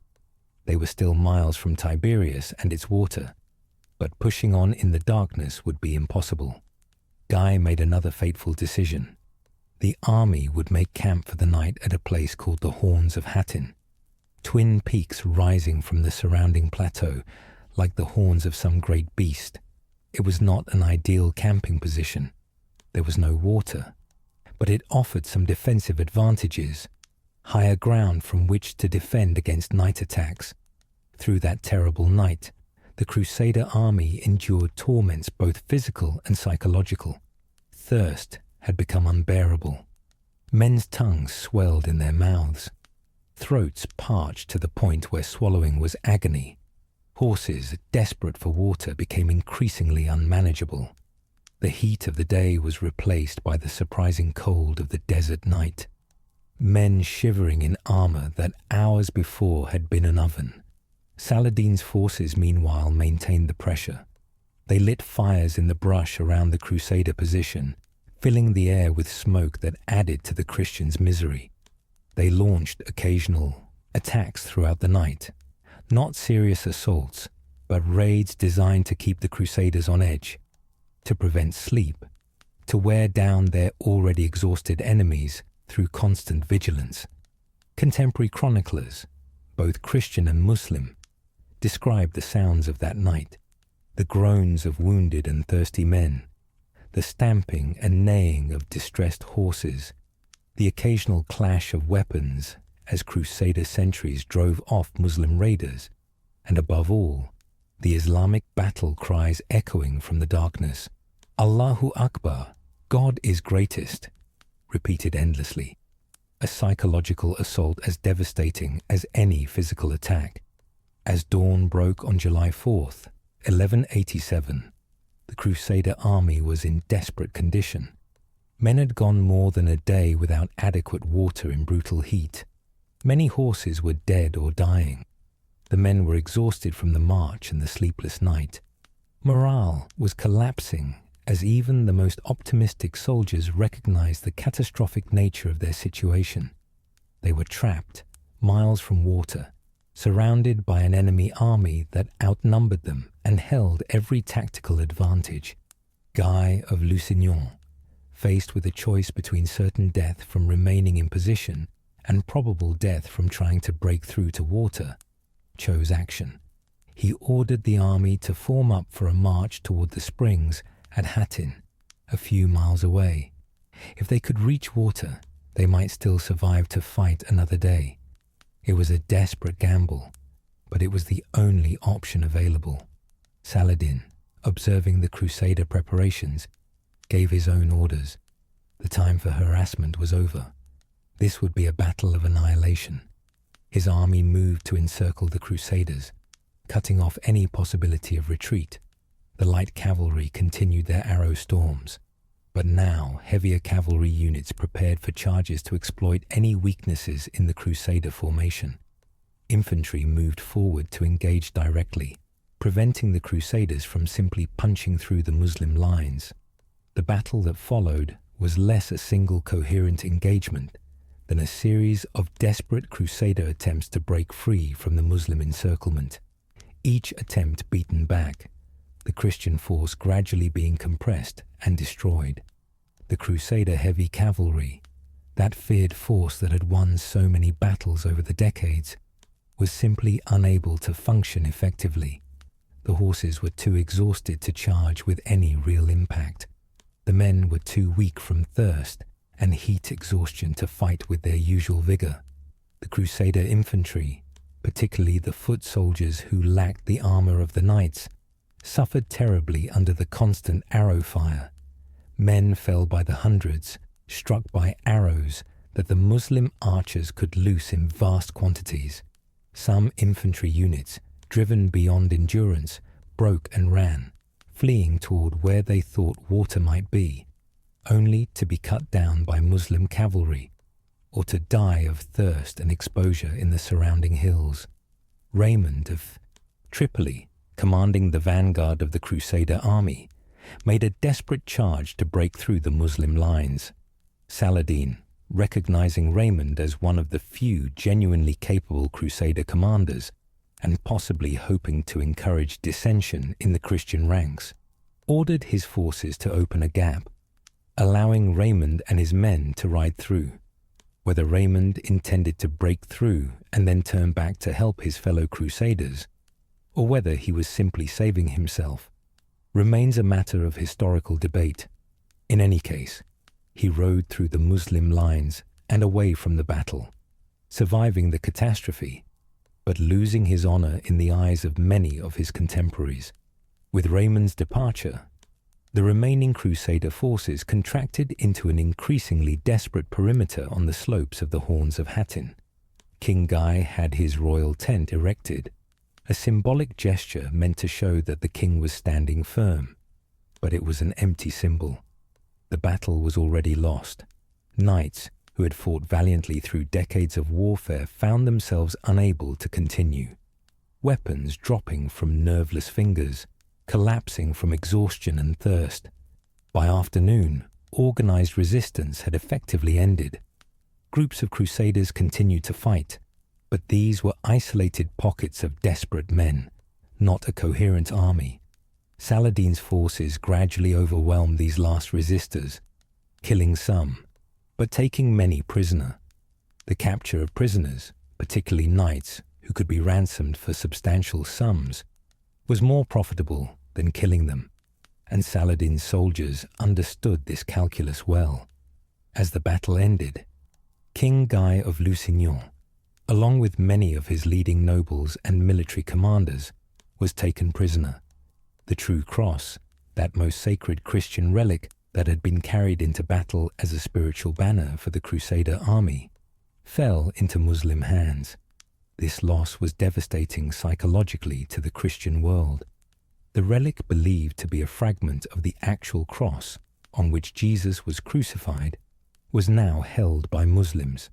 The magnitude of the disaster at Hattin cannot be overstated.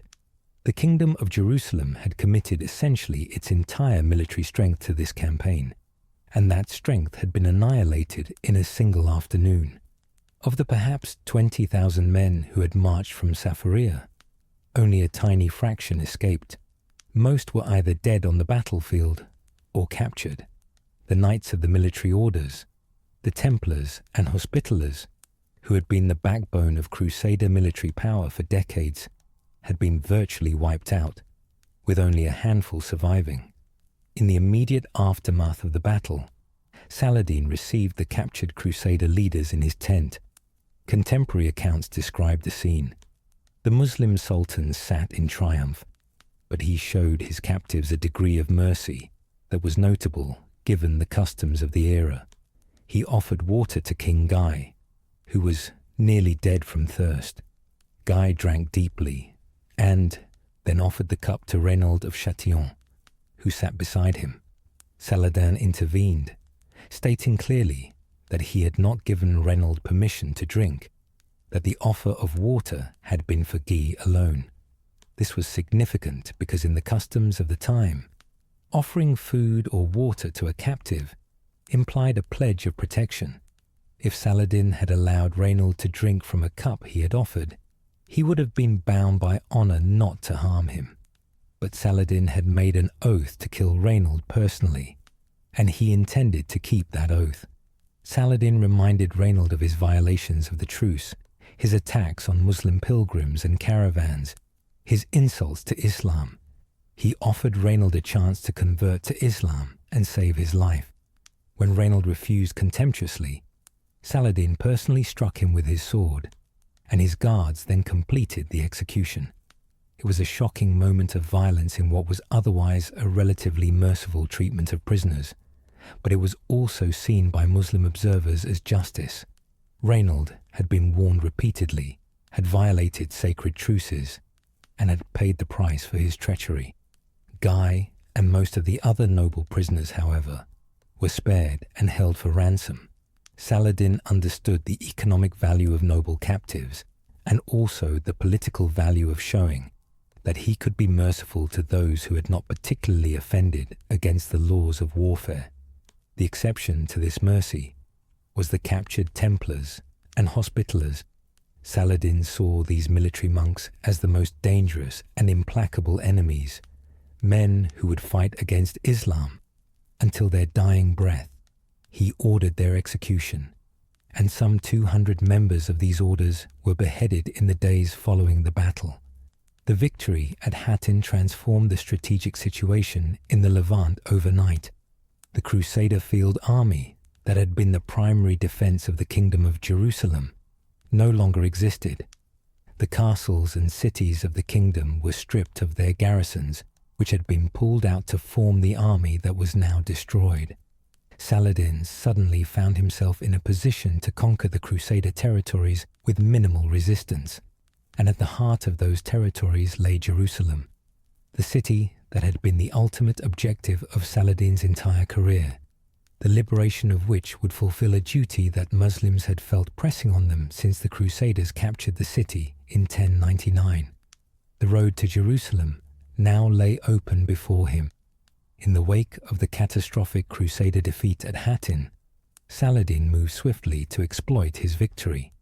His army, fresh from triumph and with its morale at its zenith, began a campaign to systematically capture the cities and fortresses of the Kingdom of Jerusalem. The speed of the conquest was breathtaking. Cities that had resisted Muslim arms for decades opened their gates after minimal resistance or after brief sieges. Within days of Hattin, Tiberias surrendered. The city's fall was significant. Symbolically, it was the siege of this city that had drawn the Crusader army to its doom, but its practical importance was modest compared to what came next. Acre, the kingdom's primary port and one of its wealthiest cities, fell to Saladin's forces on July 10th, barely a week after Hattin. The city's garrison was minimal, most of its soldiers having perished on the horns of Hattin, and the citizens recognized the futility of resistance against Saladin's victorious army. The fall of Acre was a major economic blow to the Crusader kingdom. The city was a hub of Mediterranean trade, where merchants from Venice, Genoa, and Pisa exchanged European goods for the spices, silks, and other luxury products of the East. Its customs revenues had been a crucial source of income for the kingdom. Its loss meant not only immediate economic hardship, but also the severing of the kingdom's lifeline to Europe. Saladin's army then swept through the coastal cities and the interior towns with remarkable speed. Nablus, Haifa, Caesarea, Jaffa, Sidon, Beirut, Ascalon. One by one they fell, some after token resistance, others virtually without a fight. Contemporary chroniclers list over 50 castles and cities that surrendered to Saladin in the months following Hattin. It was a conquest on a scale rarely seen in medieval warfare, made possible by the totality of the Crusader defeat at Hattin and by Saladin's reputation for treating those who surrendered peacefully with relative mercy. This reputation for mercy was not merely propaganda, but reflected Saladin's actual policy. Cities and castles that surrendered were generally spared sack and slaughter. Garrison troops were allowed to depart with their weapons and personal belongings. Civilian populations were usually left in peace, though Muslims who had been living under Crusader rule were now free to practice their religion openly, and in some cases, Christian populations were required to pay the jizya, a special tax levied on non-Muslim subjects in Islamic states. Saladin's merciful policy was motivated by several factors. First, there was his genuine piety and his understanding of Islamic teachings about warfare, which prohibited unnecessary cruelty and required protection for non-combatants. Second, there was practical calculation. Mercy encouraged other cities to surrender without resistance, speeding the conquest and reducing his own casualties. Third, there was the recognition that these cities and their populations would eventually be part of his realm, and treating them harshly would create lasting resentments and potential for future rebellions. But not every city surrendered peacefully. The coastal fortress of Tyre, under the command of Conrad of Montferrat, a capable Italian nobleman who had arrived from Europe just as the kingdom was collapsing, refused to surrender. Conrad strengthened the city's defenses, organized the refugees who had fled there from other captured cities, and prepared for a long siege. Saladin, after attempting to take Tyre by assault and failing, eventually withdrew. Tyre would remain in Crusader hands, becoming a crucial base for the later Christian revival. Throughout this campaign of conquest, Jerusalem remained Saladin's ultimate objective. The Holy City, Al-Quds, as Muslims called it, was the prize that would make his victory complete. It was the city toward which Muslims prayed before Muhammad received the command to pray toward Mecca. It was the site of the Dome of the Rock, from which the Prophet had ascended to heaven during his night journey. It was a city of immense spiritual significance, and its liberation from nearly 9 decades of Christian rule would be seen as a sacred achievement throughout the Muslim world. Saladin approached Jerusalem with his army in September of 1187. The city's situation was desperate. Most of its garrison had died at Hattin. What troops remained were a mix of survivors from other captured cities, hastily armed civilians, and members of the military orders who had been away from the main army during the battle. The total defensive force numbered perhaps a few thousand men, tasked with defending walls that stretched for miles. The city was crowded with refugees from the countryside and from captured cities, people who had fled to Jerusalem hoping its sacred nature might protect it, or that God would miraculously intervene to save Christianity's holiest city. These refugees put enormous strain on the city's resources. Food supplies, while substantial at the beginning of the siege, would not last indefinitely with so many mouths to feed. Saladin established his army around Jerusalem, besieging it from multiple directions. He brought up his siege engines, catapults and trebuchets that could hurl massive stones against the walls, battering rams to assault the gates, towers that could be wheeled up to the walls, allowing attackers to climb level with the defenders. His engineers and miners began work on undermining sections of the wall, digging tunnels beneath the foundations, and then setting fires in the tunnels to collapse the masonry above. The siege progressed methodically. Saladin, unlike some medieval commanders who would order costly frontal assaults, hoping to take cities quickly, was patient. He understood that time was on his side. The city could not hold out indefinitely, and each passing day weakened the defenders, while allowing him to position his siege engines more effectively and to advance his mining operations. The psychological dimension of the siege was also significant. Inside Jerusalem, the defenders and the civilian population had to contemplate the city's imminent fall and what might happen when Muslim forces entered. They remembered what the Crusaders had done when they took Jerusalem in 1099, the massacre that had killed thousands of Muslims and Jews, that had left blood running in the streets, that had been so terrible that even Christian chroniclers were shocked by its scale. Would Saladin's army exact vengeance in kind? Would Jerusalem's conquest be marked by a similar massacre? After nearly 2 weeks of siege, on September 20th, a breach was finally made in the city's northern wall, near what is called Saladin's Tower. Saladin's forces began preparing for an assault through the breach. The defenders, recognizing that they could not hold the city much longer, began negotiations for surrender. Balian of Ibelin, a noble who had survived Hattin and had taken command of Jerusalem's defense, met with Saladin to discuss terms. Initially, Saladin demanded unconditional surrender, stating that Jerusalem had been taken from Muslims by slaughter and would be retaken in kind. But Balian warned that if no terms were offered, the defenders would fight to the death, destroying the city's holy sites, including those sacred to Islam, and killing their own civilian population before allowing them to be enslaved. It would be a catastrophe with no winners. This threat, along with the arguments of some of Saladin's own advisors who urged mercy, and Saladin's own inclinations led to negotiations for terms. The agreement reached was that Jerusalem would surrender peacefully, and in exchange, the Christian inhabitants would be allowed to depart safely upon payment of a ransom. The ransom was set at 10 dinars for a man, 5 for a woman, and 1 for a child. Those who could pay would be allowed to leave with their portable possessions. Those who could not pay would become slaves, as was the custom in medieval warfare. On October 2nd, 1187, exactly 88 years after the Crusaders had captured Jerusalem in their bloody conquest, Saladin entered the city in triumph.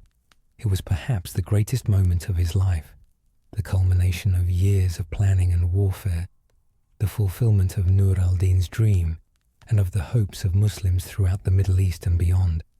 The manner of Jerusalem's conquest was deliberately contrasted with the Crusader conquest in 1099, where the Crusaders had massacred indiscriminately. Saladin's forces were kept under strict discipline. There was no massacre, no general slaughter of the population. The surrender terms were honored, and those who paid their ransom were allowed to depart. Saladin even went beyond the strict terms of the agreement, using his own funds to free some of those who could not pay their ransom, and allowing some elderly and poor to depart without payment. The Christian holy sites, including the Church of the Holy Sepulchre, were respected and protected. Saladin understood that these sites were sacred to Christians and that desecrating them would be both morally wrong and politically foolish. He wanted to demonstrate that Islam, unlike the Christianity displayed during the First Crusade's conquest, was a religion of mercy and tolerance, that Muslims could be victorious without descending into barbarity. The Muslim holy sites that had been converted to Christian use during the Crusader occupation were restored. The Dome of the Rock, which had been converted into a church called Templum Domini, was cleansed and reconsecrated as an Islamic shrine. The Al-Aqsa Mosque, which had served as a royal palace and headquarters for the Templars, was similarly restored to its proper function as a place of Muslim worship.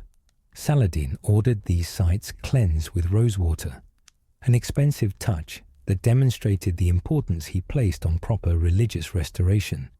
The fall of Jerusalem sent shockwaves through the Christian world. News travelled slowly in the medieval period, taking weeks or months to reach Western Europe. But when word finally arrived, the reaction was one of profound shock and horror. Jerusalem, the city for which thousands of Christians had travelled halfway around the world to fight and die, the city that represented the success of the crusading movement, was once again in Muslim hands. The response in Europe was the call for a new crusade, the Third Crusade, which would eventually draw the greatest kings of Christendom, Frederick Barbarossa of Germany, Philip Augustus of France, and Richard the Lionheart of England, to try to reclaim what Saladin had taken. But that great confrontation still lay in the future. For now, in the autumn of 1187, Saladin stood at the zenith of his power and prestige. He had achieved what Nur al-Din had dreamed of, what generations of Muslims had hoped for. He had united Egypt and Syria, defeated the Crusaders decisively, and liberated Jerusalem. He was no longer merely the Sultan of Egypt or Syria, but a hero throughout the Islamic world, a leader whose name would be invoked in Friday prayers from North Africa to Central Asia, from the Arabian Peninsula to Anatolia. Yet even in this moment of triumph, Saladin faced new challenges. The Crusader states, while severely reduced, had not been completely eliminated. Tyre remained in Christian hands, as did some other coastal strongholds.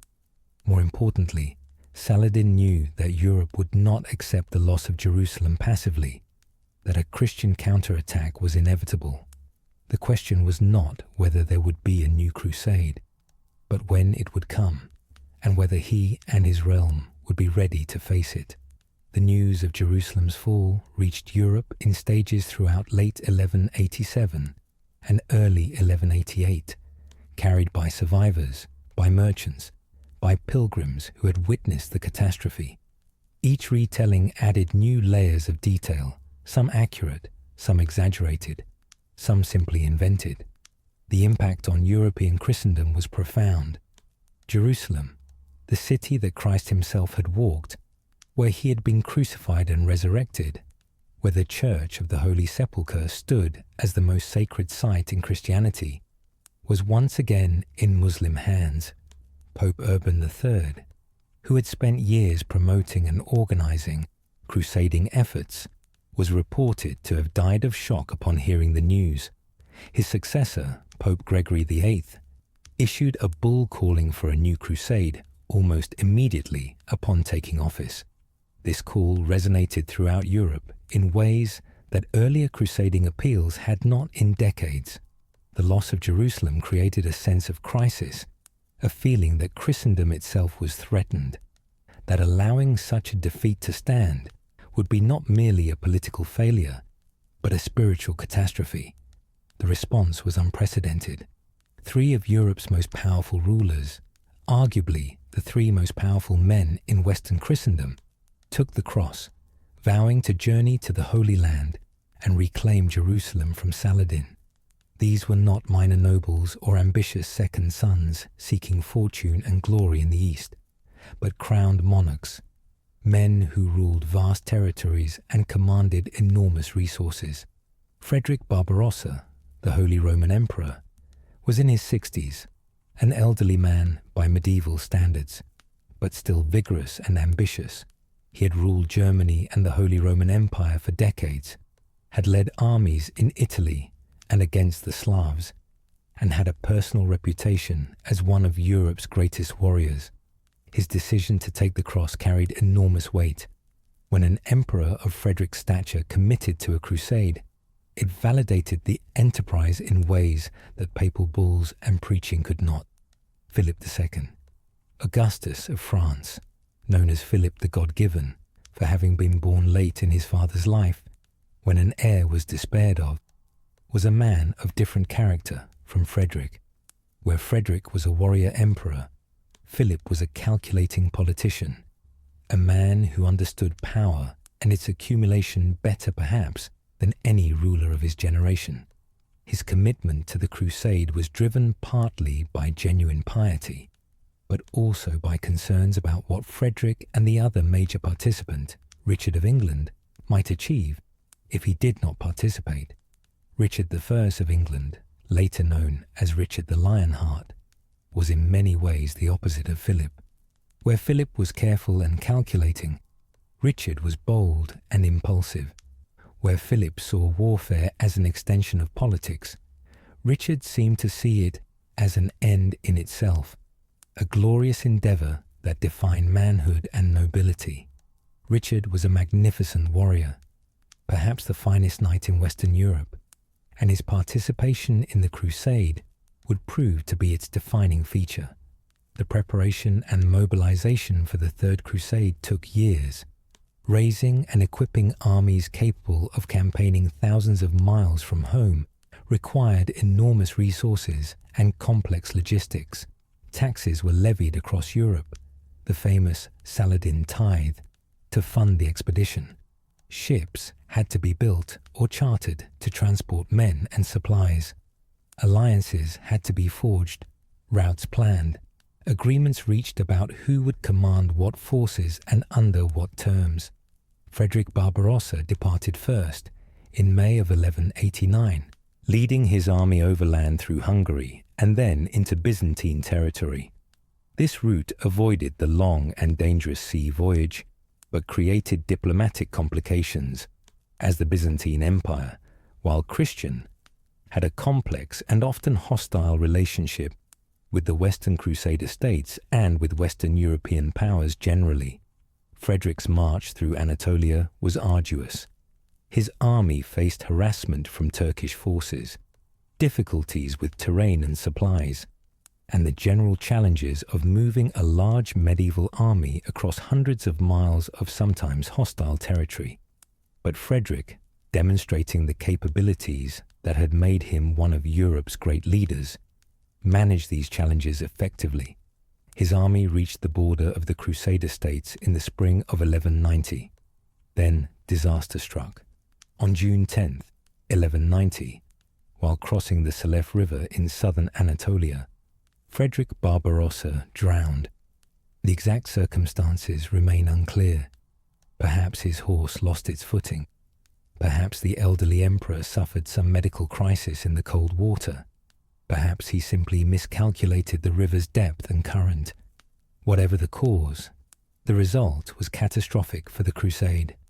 The Holy Roman Emperor, the leader of what had been the Crusade's largest and best organized army, was dead. The impact on Frederick's army was devastating. Some troops, demoralized by their leader's death and exhausted from the long march, simply gave up and turned back. Others continued on to the Holy Land, but as a fraction of the original force and without the unified command that Frederick had provided. The German Crusade, which had seemed so formidable in its organization and size, essentially dissolved as an effective fighting force with the emperor's death. Saladin, receiving news of Frederick's death, saw it as a sign of divine favor. The greatest immediate threat to his conquests had been removed not by Muslim arms, but by an accident of fate that Muslims interpreted as God's intervention. The relief in Saladin's court was palpable. An army led by Frederick Barbarossa would have been a formidable challenge. The remnants of that army, leaderless and disorganized, could be handled much more easily. But two other kings still came, Philip Augustus of France and Richard the Lionheart of England. After years of preparation and after resolving various political disputes between their kingdoms, departed for the Holy Land in 1190, travelling by sea.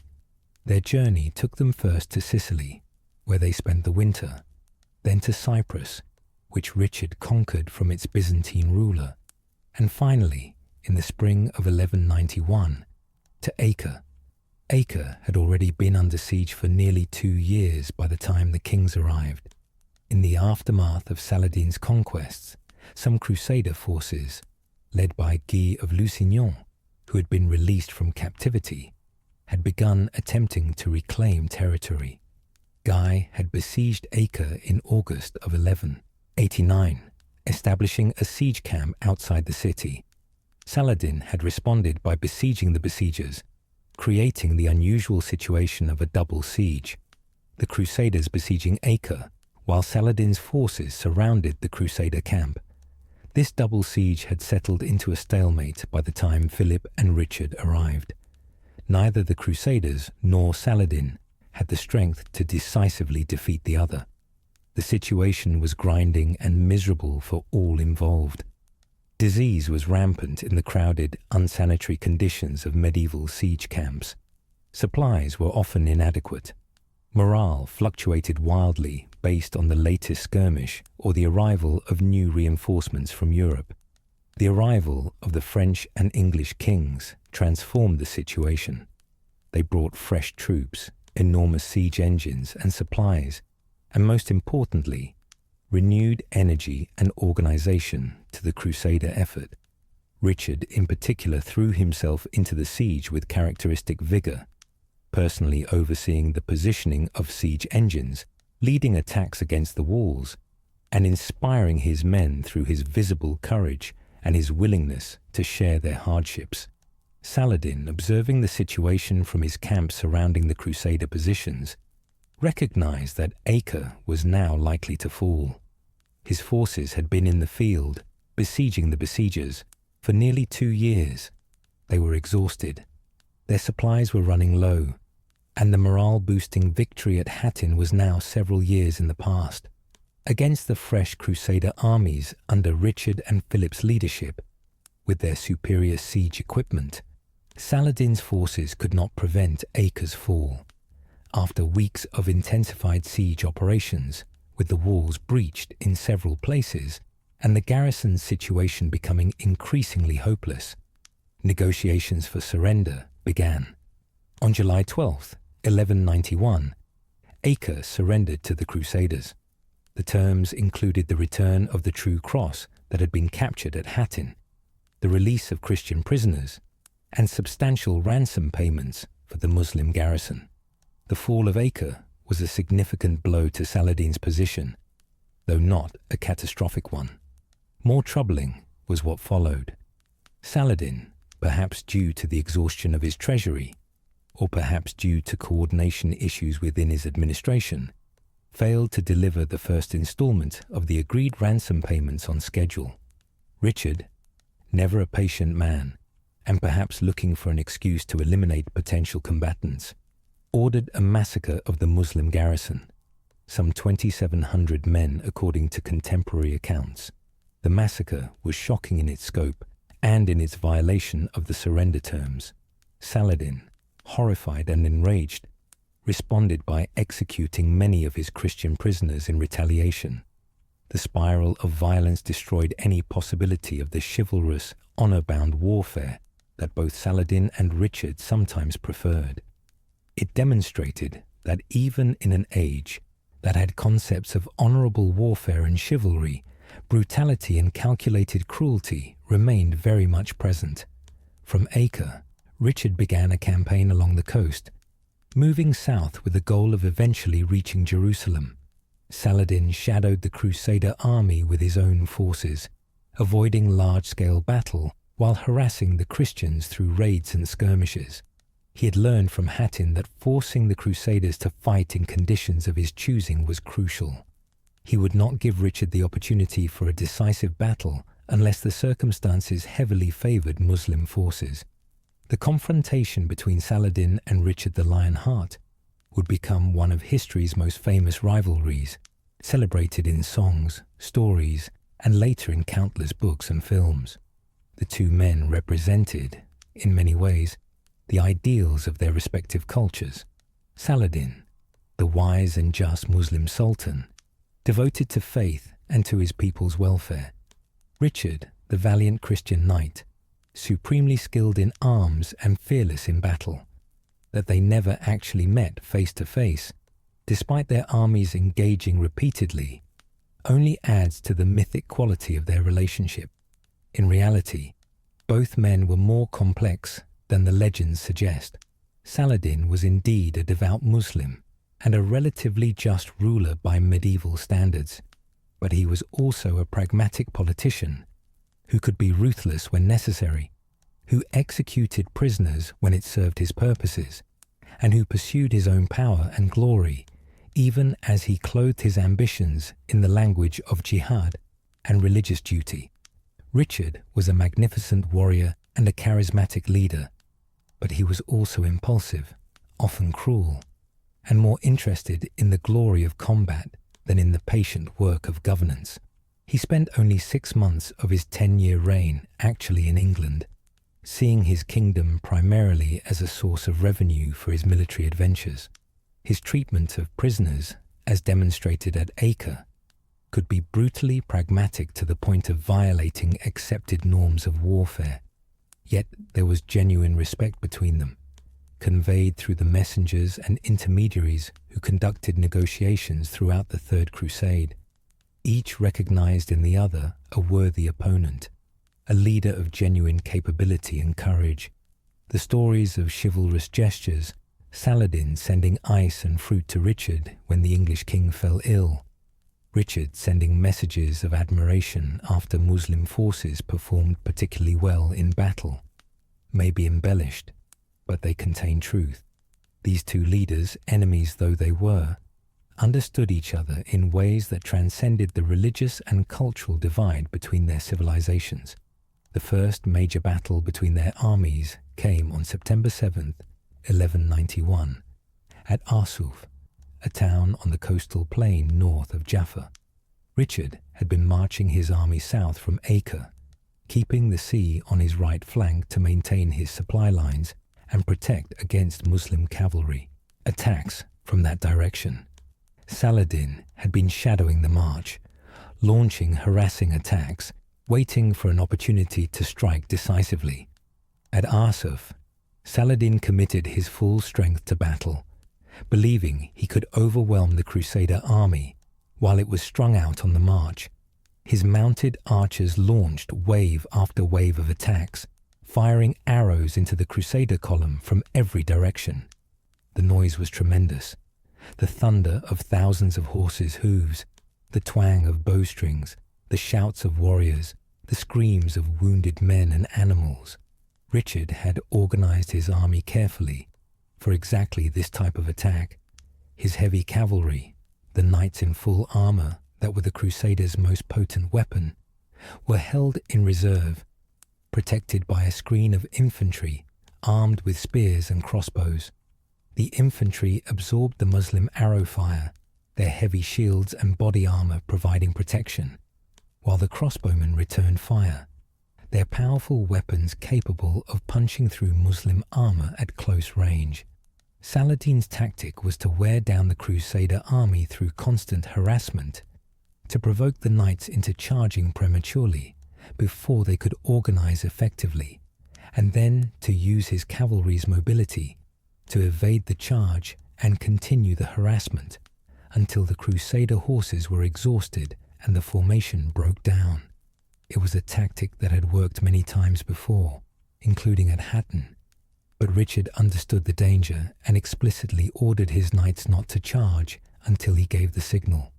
The battle raged for hours in the late summer heat, with Muslim forces pressing attacks from all directions, trying to break the Crusader formation or provoke a premature charge. The Crusader knights, desperate to strike back against their tormentors, strained at Richard's orders to hold position. Finally, whether because Richard decided the moment was right, or because some of his knights could no longer restrain themselves, the Crusader heavy cavalry charged. The impact was devastating. The Muslim cavalry, having exhausted themselves in hours of attacks and not expecting a coordinated charge at that moment, were caught unprepared. The heavily armored European knights on their powerful war horses crashed into the Muslim lines like a steel avalanche. Muslim formations broke under the impact, with riders thrown from saddles, horses panicking, units scattering in confusion. Saladin attempted to rally his forces, to reform lines and counterattack, but the momentum had shifted decisively. The battle became a rout, with Muslim forces fleeing the field pursued by Crusader cavalry. Saladin himself barely escaped capture, retreating with the remnants of his army to regroup at a safe distance from the victorious Christians. Yusuf was a significant defeat for Saladin, the most decisive battlefield loss of his career. Contemporary Arab chroniclers were candid about the scale of the defeat, describing the chaos and the casualties. But it was not a fatal blow. Saladin's army remained intact as a fighting force, and crucially, the battle did not open the road to Jerusalem to the Crusaders. Richard's victory at Yusuf gave him control of the coast and allowed him to continue his march, but it did not break Muslim power or eliminate the strategic obstacles between the Crusaders and their ultimate objective. From Yusuf, Richard continued south to Jaffa, which he captured and began fortifying. The city would serve as his base of operations for the projected march on Jerusalem, but the march never came, at least not immediately.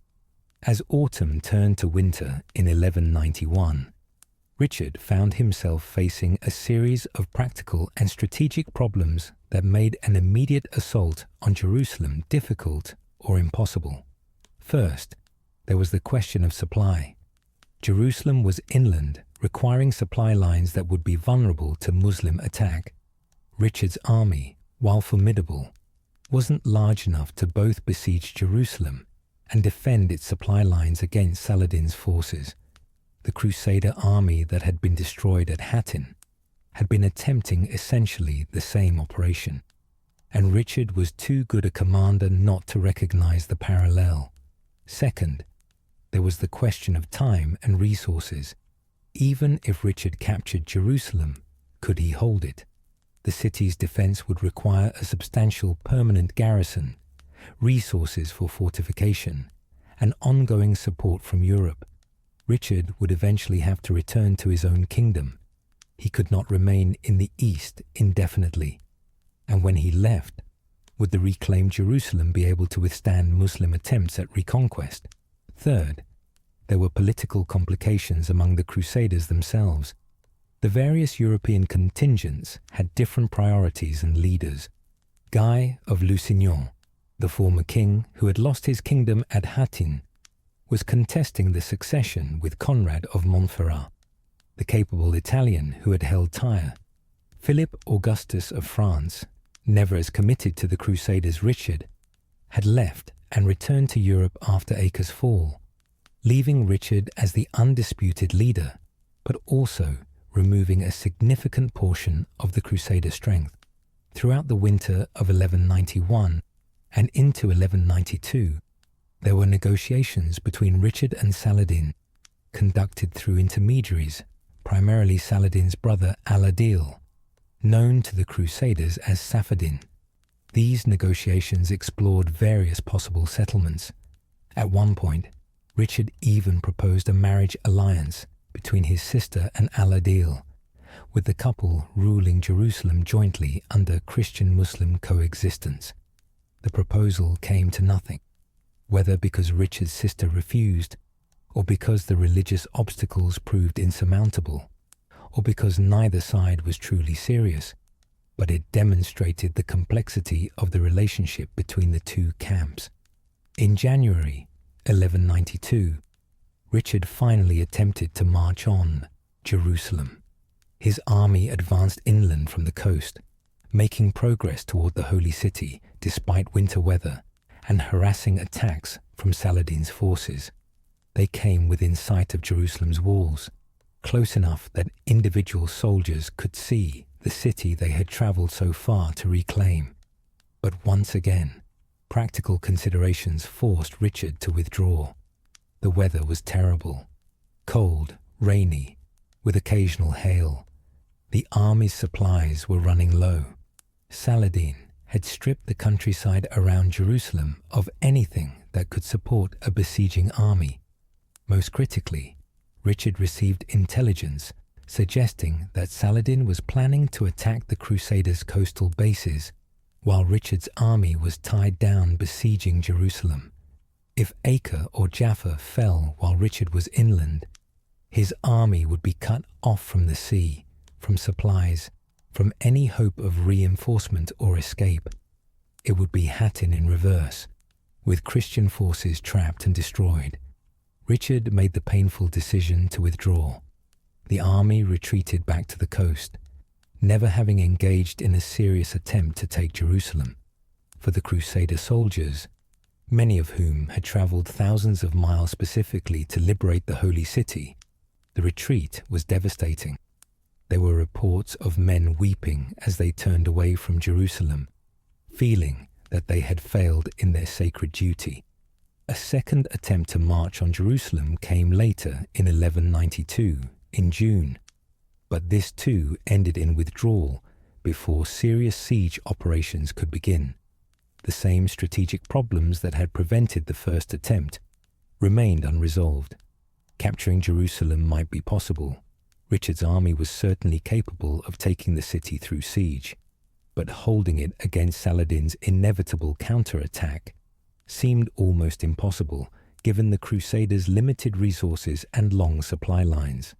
Instead of continuing the futile marches on Jerusalem, Richard focused on a more modest but achievable goal: securing the Crusader hold on the coastal cities, particularly those in the southern part of the coast that had not yet been fully secured.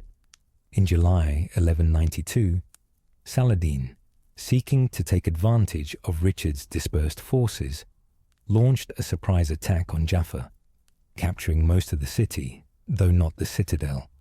Richard's response demonstrated his qualities as a warrior king.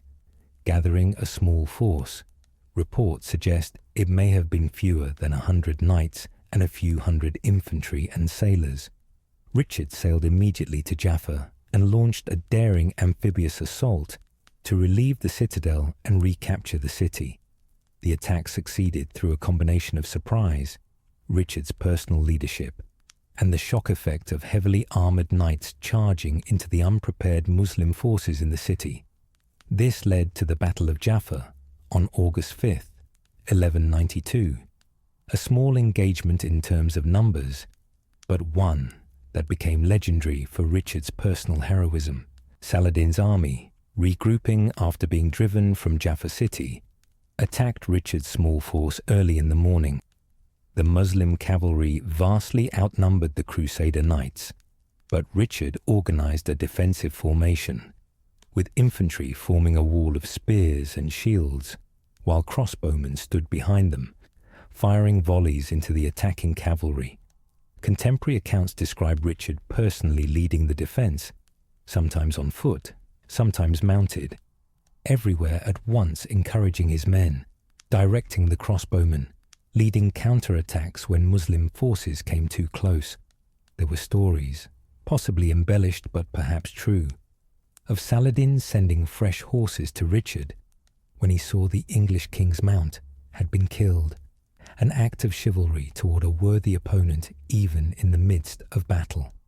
The Battle of Jaffa ended with the Muslim forces withdrawing, unable to break the Crusader defensive formation. It was a minor engagement in terms of strategic impact, but it demonstrated Richard's capabilities as a battlefield commander and added to his growing legendary status. For Saladin, it must have been frustrating. He had overwhelming numerical advantage and had been unable to defeat a tiny Crusader force because of the enemy's superior tactics and the inspirational leadership of their king. But both leaders were exhausted. The war had dragged on for over 2 years since Richard and Philip's arrival. Armies on both sides were depleted by casualties and disease. Resources were running low. Saladin's realm, despite its size and wealth, was feeling the strain of years of continuous military mobilization. Richard faced pressure to return to Europe, where his brother John and Philip Augustus of France were threatening his territories. In September 1192, Richard and Saladin finally reached a peace agreement, the Treaty of Jaffa. The terms represented a compromise that gave neither side everything they wanted, but allowed both to claim some measure of success. The Crusaders would retain control of the coastal strip from Tyre to Jaffa. Jerusalem would remain in Muslim hands, but Christian pilgrims would be guaranteed safe passage to visit the holy sites. The treaty was to last for 3 years, giving both sides a respite from the exhausting warfare. For Saladin, the treaty represented both success and failure. He had failed to completely eliminate the Crusader presence, with the Christians retaining a foothold on the coast, but he had prevented the recapture of Jerusalem, the ultimate Crusader objective. The Holy City remained in Muslim hands, and the Third Crusade, despite its formidable leadership and resources, had failed in its primary mission. For Richard, the treaty was similarly mixed. He had achieved significant military success, had restored some Crusader territories, but he was returning to Europe without having recaptured Jerusalem. For a man of Richard's pride and ambition, leaving his primary objective unachieved must have been galling. He would spend the rest of his life planning another crusade, though he would never return to the East. On October 9th, 1192, Richard departed from Acre, sailing for Europe.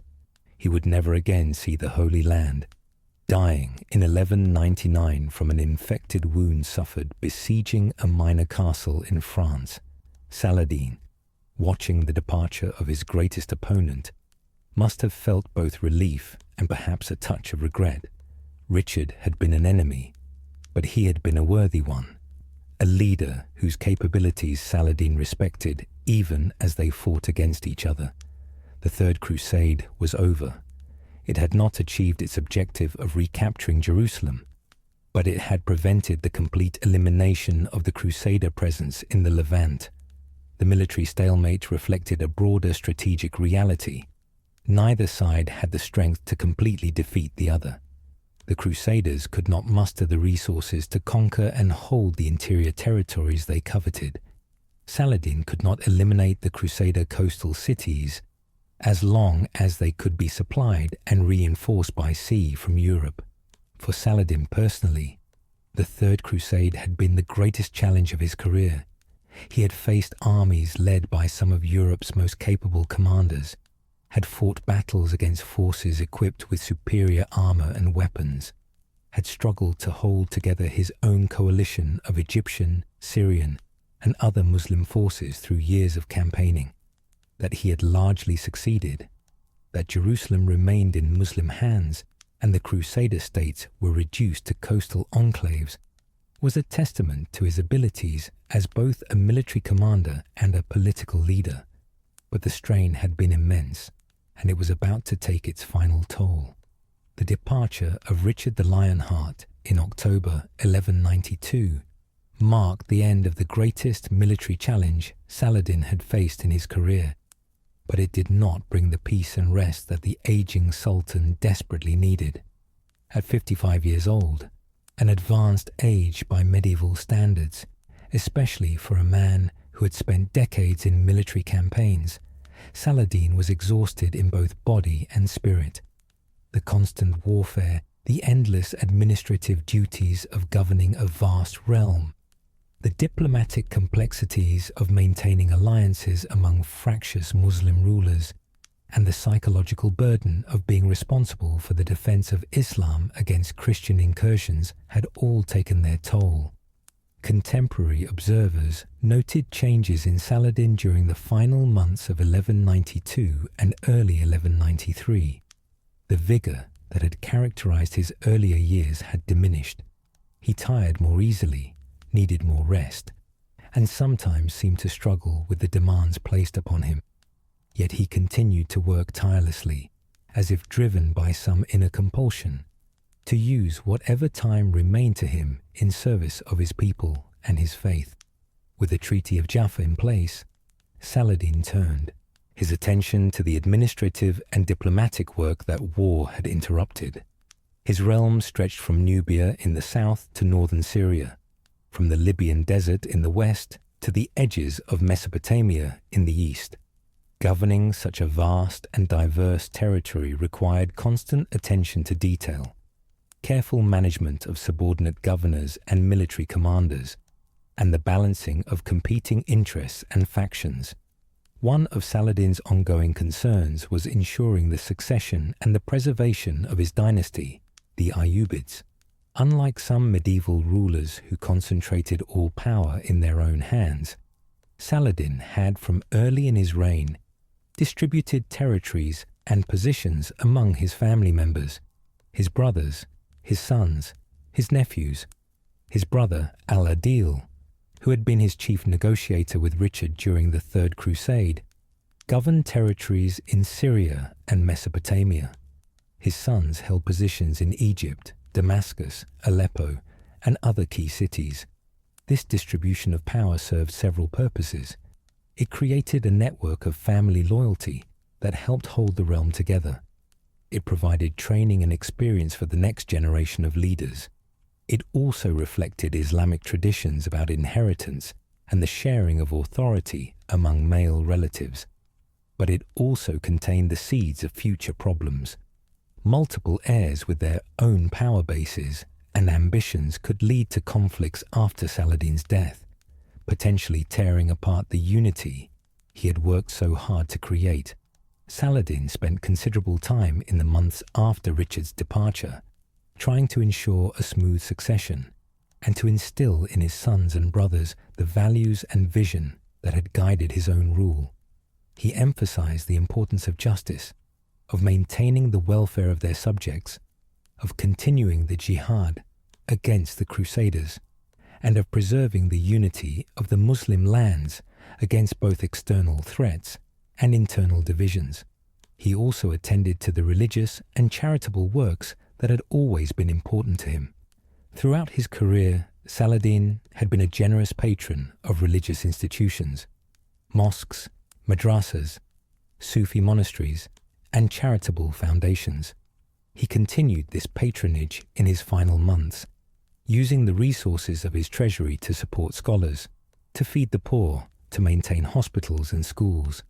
His generosity was legendary, and it was not merely for show or propaganda purposes. Contemporary accounts suggest that Saladin genuinely believed in the religious obligation to use wealth in service of the community, and he practiced this belief consistently. The winter of 1192 to 1193 was particularly harsh in Damascus, where Saladin had established his primary residence after the conclusion of the Third Crusade.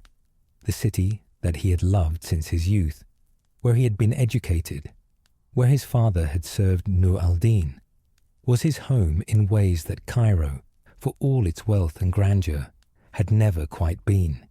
He found comfort in Damascus's familiar streets, in the sound of the call to prayer from the Umayyad Mosque, in the gardens and orchards of the Ghouta that surrounded the city.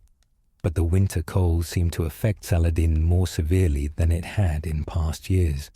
He suffered from various ailments, probably a combination of general physical decline, accumulated injuries and stresses from years of campaigning, and the weakening of his constitution that comes with age.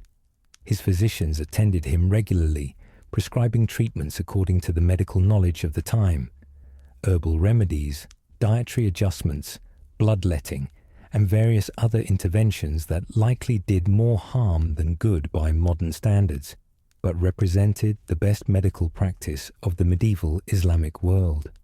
Despite his declining health, Saladin maintained his daily routine as much as possible. He rose early for the dawn prayer, attended to administrative matters throughout the morning, held audience for petitioners and officials, consulted with his advisors on matters of state, and continued to personally involve himself in the details of governance that lesser rulers might have delegated entirely to subordinates. It was as if he could not allow himself to rest, as if stopping would mean acknowledging the approach of death. In late February 1193, Saladin rode out from Damascus to meet a group of pilgrims returning from Mecca. This was a gesture he had made many times before, greeting pilgrims, hearing their stories, ensuring they had what they needed, demonstrating the ruler's care for the religious welfare of his subjects. But this time, the ride in cold, damp weather may have been too much for his weakened constitution. He returned to Damascus feeling unwell, feverish, and exhausted. The fever that began in late February grew progressively worse over the following days. Saladin's physicians tried various treatments, but nothing seemed to help. The fever would abate slightly, giving hope for recovery, then return even stronger. Saladin himself seemed to recognize that this was no ordinary illness, that his body was finally succumbing to the accumulation of decades of stress and the hardship. As word spread through Damascus that the Sultan was gravely ill, the city fell into a state of anxious waiting. People gathered near the palace, praying for his recovery. Religious scholars came to his bedside to recite verses from the Quran. His family members, his sons, his brothers, his close advisors, kept vigil, hoping for a miracle that did not come. Contemporary accounts of Saladin's final days, particularly those written by Baha al-Din ibn Shaddad, his secretary and close companion, provide touching details of the great Sultan's decline. Baha al-Din describes Saladin's continuing concern, even as fever consumed him, for the welfare of his realm and his people. When briefly lucid, Saladin would ask about the state of affairs, about whether his orders were being carried out, about whether the poor were being fed and cared for. Even facing death, his thoughts were for others rather than for himself.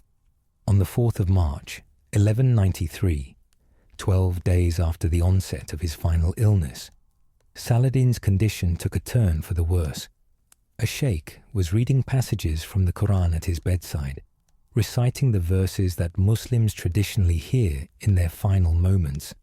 When the sheikh reached the verse speaking of God as the one in whom I trust, Saladin smiled slightly and spoke his last word, a quiet affirmation of faith. Then his breathing ceased, and Salah al-Din, Yusuf ibn Ayyub, the Sultan of Egypt and Syria, the conqueror of Jerusalem, the greatest Muslim hero of the Crusades, was dead at the age of 55. The news of Saladin's death spread quickly through Damascus, and then throughout his realm and beyond. The reaction was one of profound grief. In Damascus, people wept openly in the streets. The entire city went into mourning. Similar scenes played out in Cairo, in Aleppo, in the other cities of Saladin's realm. Even among some Christians, particularly those who had lived under his rule and had experienced his justice and mercy, there was genuine sadness at his passing.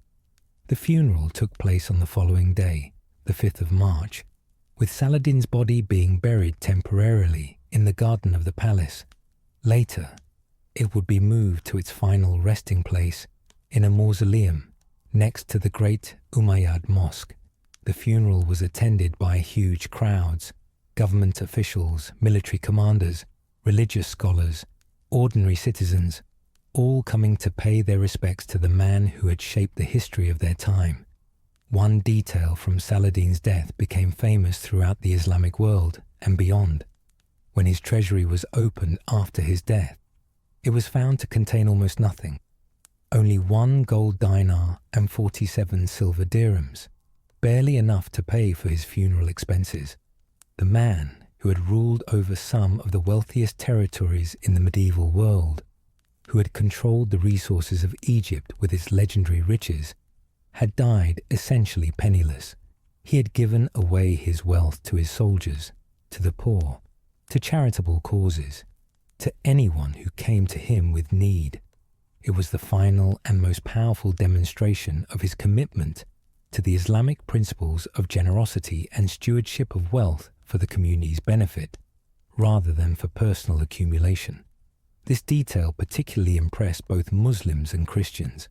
In an age when rulers typically amassed vast personal fortunes, when the display of wealth was seen as an essential mark of power and prestige, Saladin's poverty at death was remarkable. It demonstrated that his piety was genuine, that his professions of religious devotion were not merely political posturing, and that he had lived according to the values he preached. Saladin's death did indeed lead to exactly the kind of succession crisis he had tried to prevent. His realm was divided among his sons and brothers, with his eldest son Al-Afdal initially ruling Damascus, his son Al-Aziz controlling Egypt, and his brother Al-Adil holding territories in the north and east. Within a few years, these divisions hardened into separate Ayyubid principalities that, while nominally part of a unified dynasty, were effectively independent and sometimes in conflict with each other. The carefully constructed unity that Saladin had built began to fragment. The various Ayyubid princes fought among themselves, formed alliances with different Crusader factions, and pursued their own ambitions, often at the expense of the broader Muslim unity that Saladin had championed. Al-Adil eventually emerged as the dominant figure, taking the title of Sultan and ruling over much of the Ayyubid realm, but he never achieved the same degree of unity or the same level of personal authority that Saladin had commanded. The Ayyubid dynasty that Saladin founded would continue to rule Egypt and Syria for decades after his death, but it never recaptured the greatness of Saladin's era. The dynasty finally came to an end in 1250, when the Mamluks, originally slave soldiers who had been trained as an elite military force, overthrew the last Ayyubid Sultan in Egypt and established their own dynasty. The Mamluks would prove to be effective rulers and military commanders in their own right, and it would be they, not Saladin's descendants, who would eventually complete the work he had begun by eliminating the last Crusader strongholds in the Levant in the late 13th century. But if Saladin's dynasty did not long survive him, his legacy certainly did.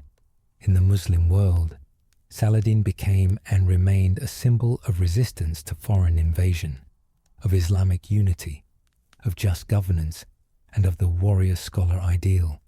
His name was invoked by later Muslim rulers seeking to legitimize their own positions or their own campaigns against the European powers. During the colonial period of the 19th and 20th centuries, when much of the Muslim world fell under European control, Saladin's example of successful resistance to Crusader invasion took on new relevance and importance.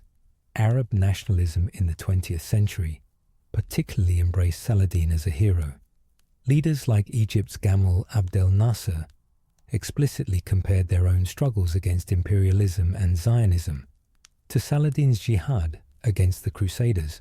Statues of Saladin were erected in Cairo, Damascus, and other cities.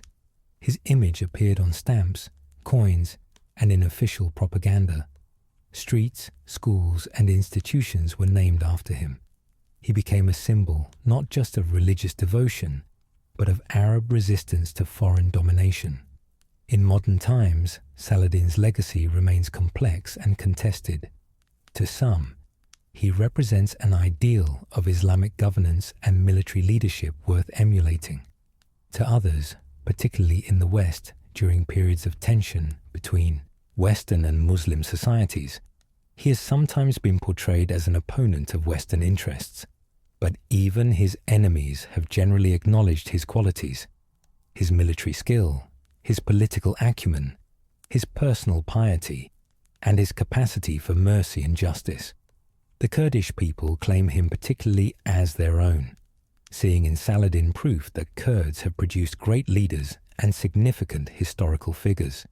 In modern Kurdish nationalism, Saladin serves as a symbol of Kurdish capabilities and achievements.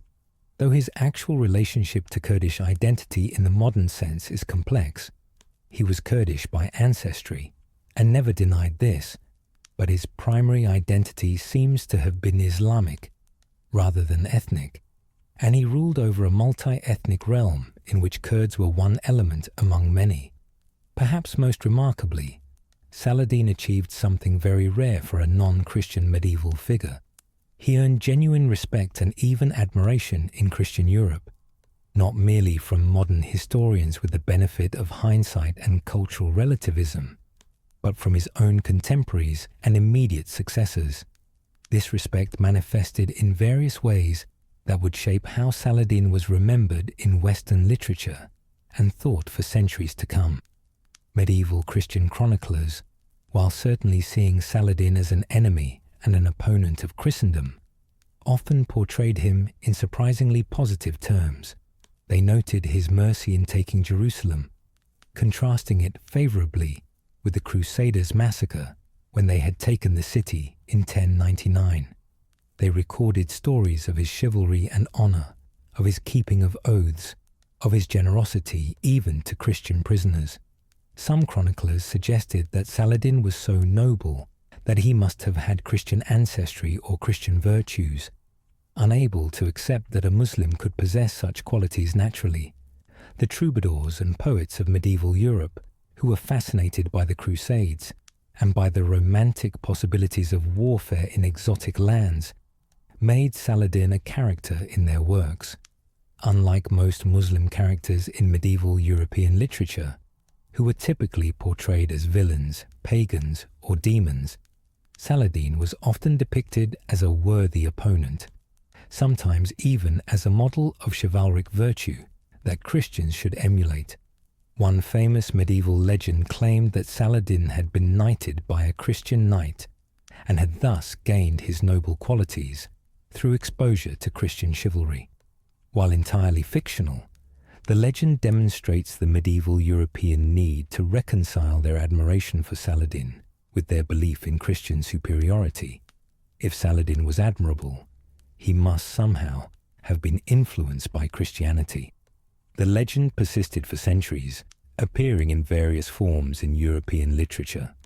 Dante Alighieri, the great Italian poet who wrote the Divine Comedy in the early 14th century, placed Saladin in limbo, the first circle of hell reserved for virtuous pagans who lived before Christ or who, through no fault of their own, never knew Christian truth.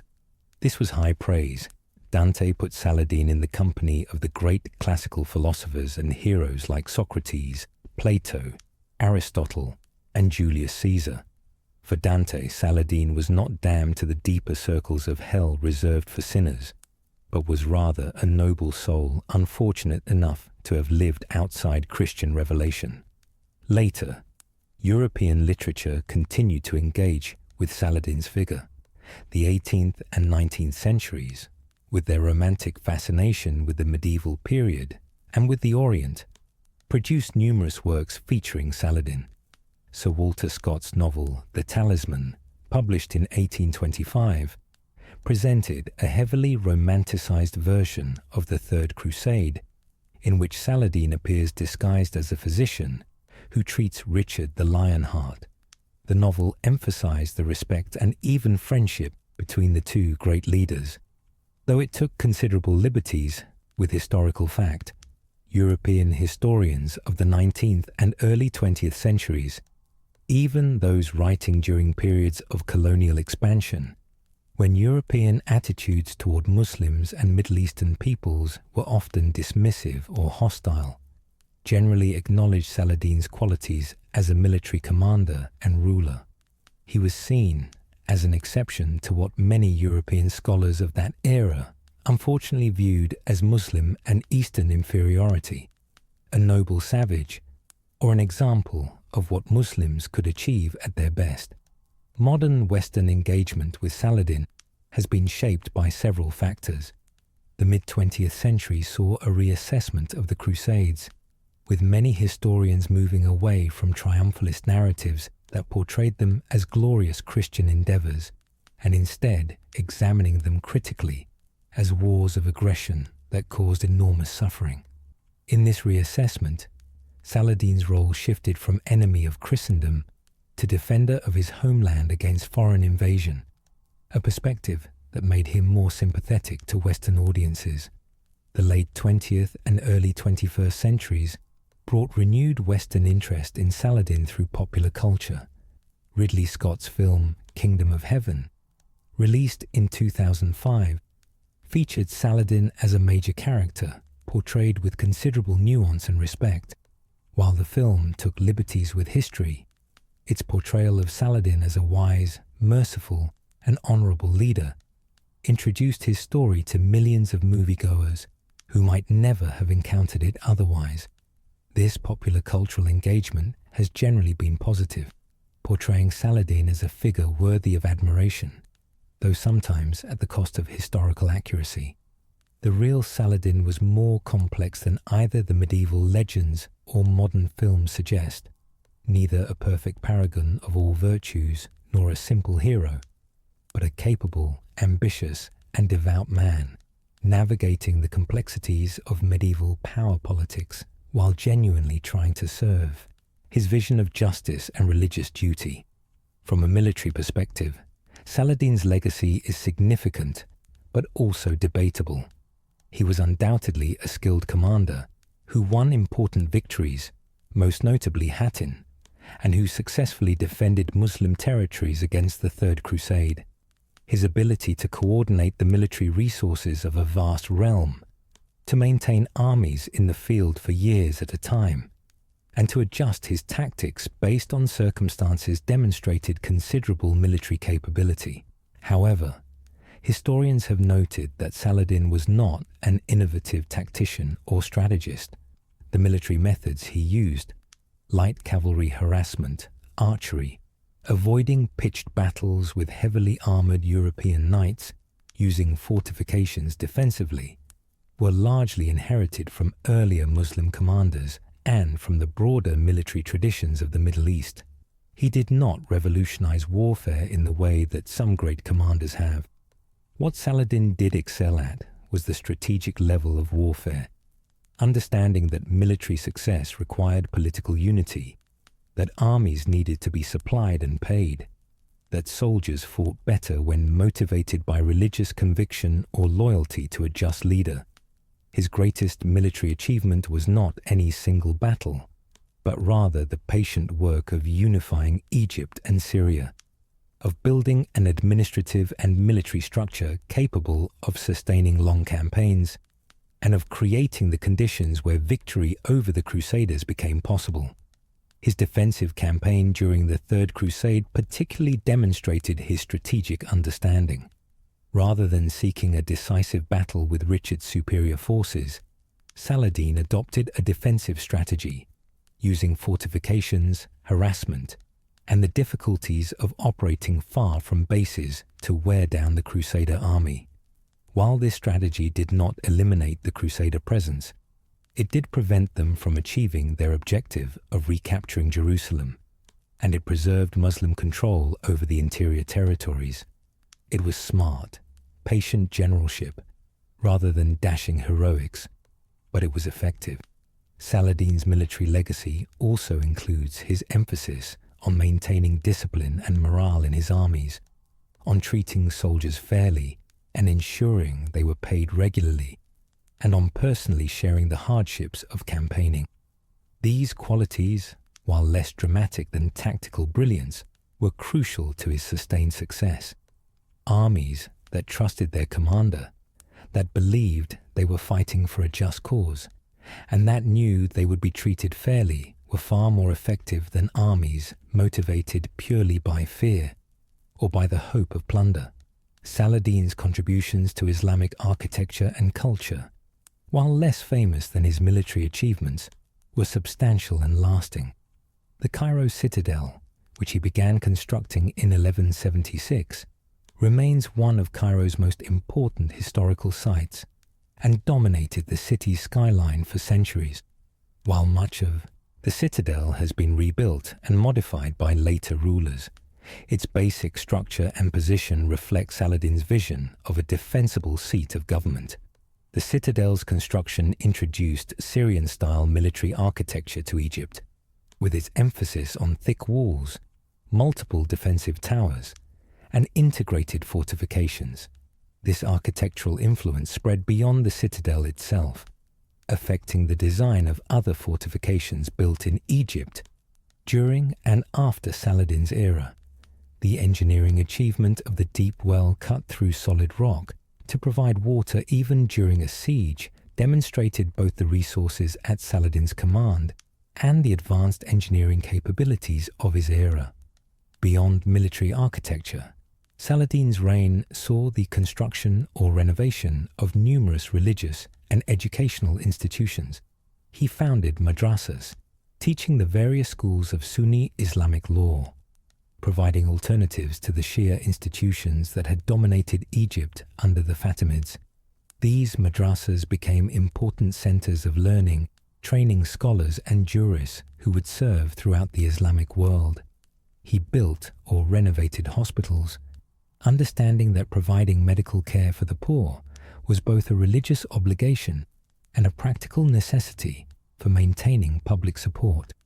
These hospitals, following the model established by earlier Muslim rulers but expanded during Saladin's era, provided free treatment to patients regardless of their ability to pay, and served as teaching institutions where medical knowledge was passed from master physicians to students. Saladin was also a patron of scholars, poets, and religious figures, using his wealth to support intellectual and cultural life. His court attracted scholars from across the Muslim world, and the works written during his era, including historical chronicles, legal treatises, and religious commentaries, enriched Islamic intellectual tradition. His personal secretary Baha al-Din ibn Shaddad wrote one of the most important biographical works about Saladin, providing detailed insights into the Sultan's personality, his daily routine, and his thinking about warfare and governance. The restoration of Jerusalem's Islamic character after nearly a century of Christian rule was perhaps Saladin's most significant cultural achievement. The cleansing and reconsecration of the Dome of the Rock and Al-Aqsa Mosque, the establishment of Islamic religious and educational institutions in the city, and the revival of Jerusalem as a center of Muslim pilgrimage and scholarship restored the city's place in Islamic civilization. This restoration was conducted carefully, without destroying Christian holy sites, and with respect for the city's complex religious history, setting a precedent for tolerance even in victory.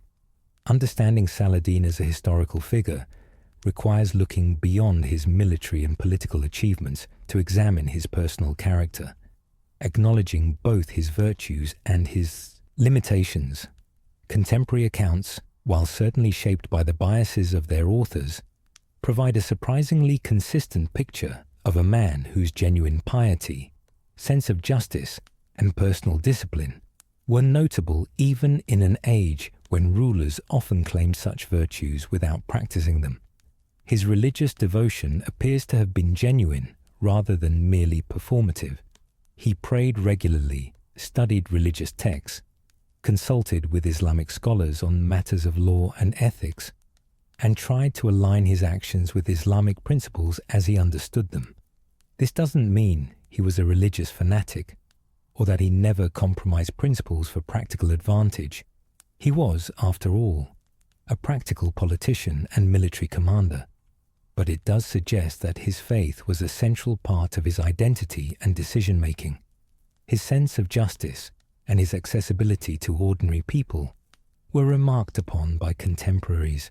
Stories of Saladin personally hearing complaints from common people, of his intervening to correct injustices by his own officials, of his attention to the welfare of those under his rule, appear in multiple sources and suggest they reflect reality rather than merely propaganda. In a medieval world where rulers were often remote figures whose subjects might never even see them except from a distance, Saladin's accessibility was notable. His generosity was both a virtue and a potential weakness. The story of his dying essentially penniless because he had given away his wealth demonstrates the extreme degree of his generosity, but it also suggests a certain impracticality. A ruler needs resources to govern effectively, to reward loyal followers, to respond to crises. Saladin's tendency to give away money meant that his treasurers had to keep reserves hidden from him, a strange situation that speaks to both his generosity and perhaps to a lack of balance in this aspect of his character. His treatment of enemies and prisoners was notably merciful by the standards of his time, though not without exceptions. The massacre of Templars and Hospitallers after Hattin, while understandable in the context of medieval warfare and the particular threat these military orders represented, shows that Saladin could be ruthless when he judged it necessary. The execution of Raynald of Châtillon, while justified by Raynald's violations of truces, was still a brutal act. Saladin was capable of violence and could order executions when he believed circumstances required it. His relationships with family members, while generally positive, were also shaped by the political realities of medieval dynastic rule.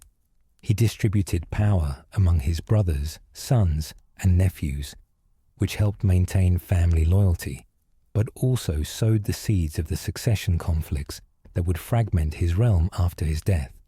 Whether this distribution of power reflected genuine family affection or was merely practical politics, probably some combination of both, shaped the Ayyubid dynasty's future in ways he may not have fully anticipated.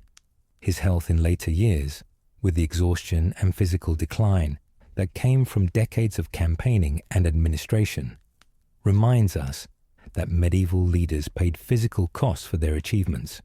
The constant travel, the stress of command, the exposure to harsh conditions, the wounds and illnesses accumulated over a lifetime of warfare, all took their toll.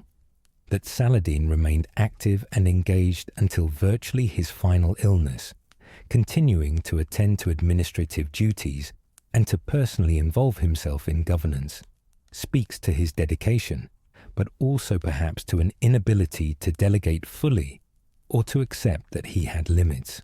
Placing Saladin in the broader sweep of history requires acknowledging both his real achievements and the ways in which his story has been shaped by later needs and interpretations.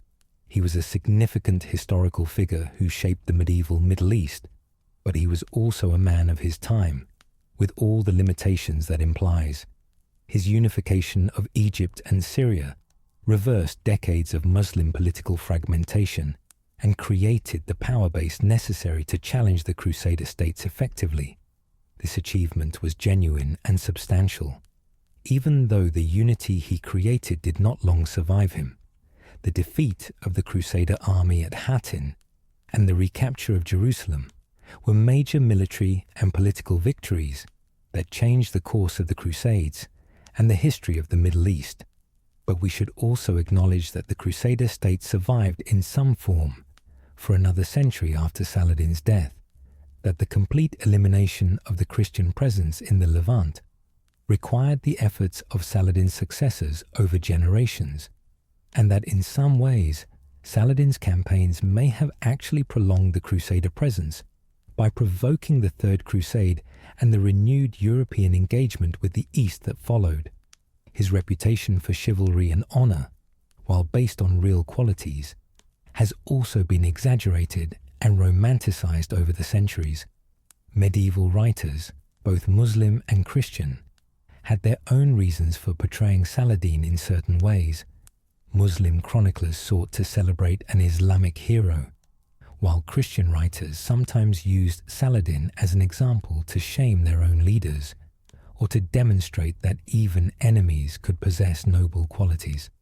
Modern writers and filmmakers have continued this process of mythologizing, often at the expense of historical complexity.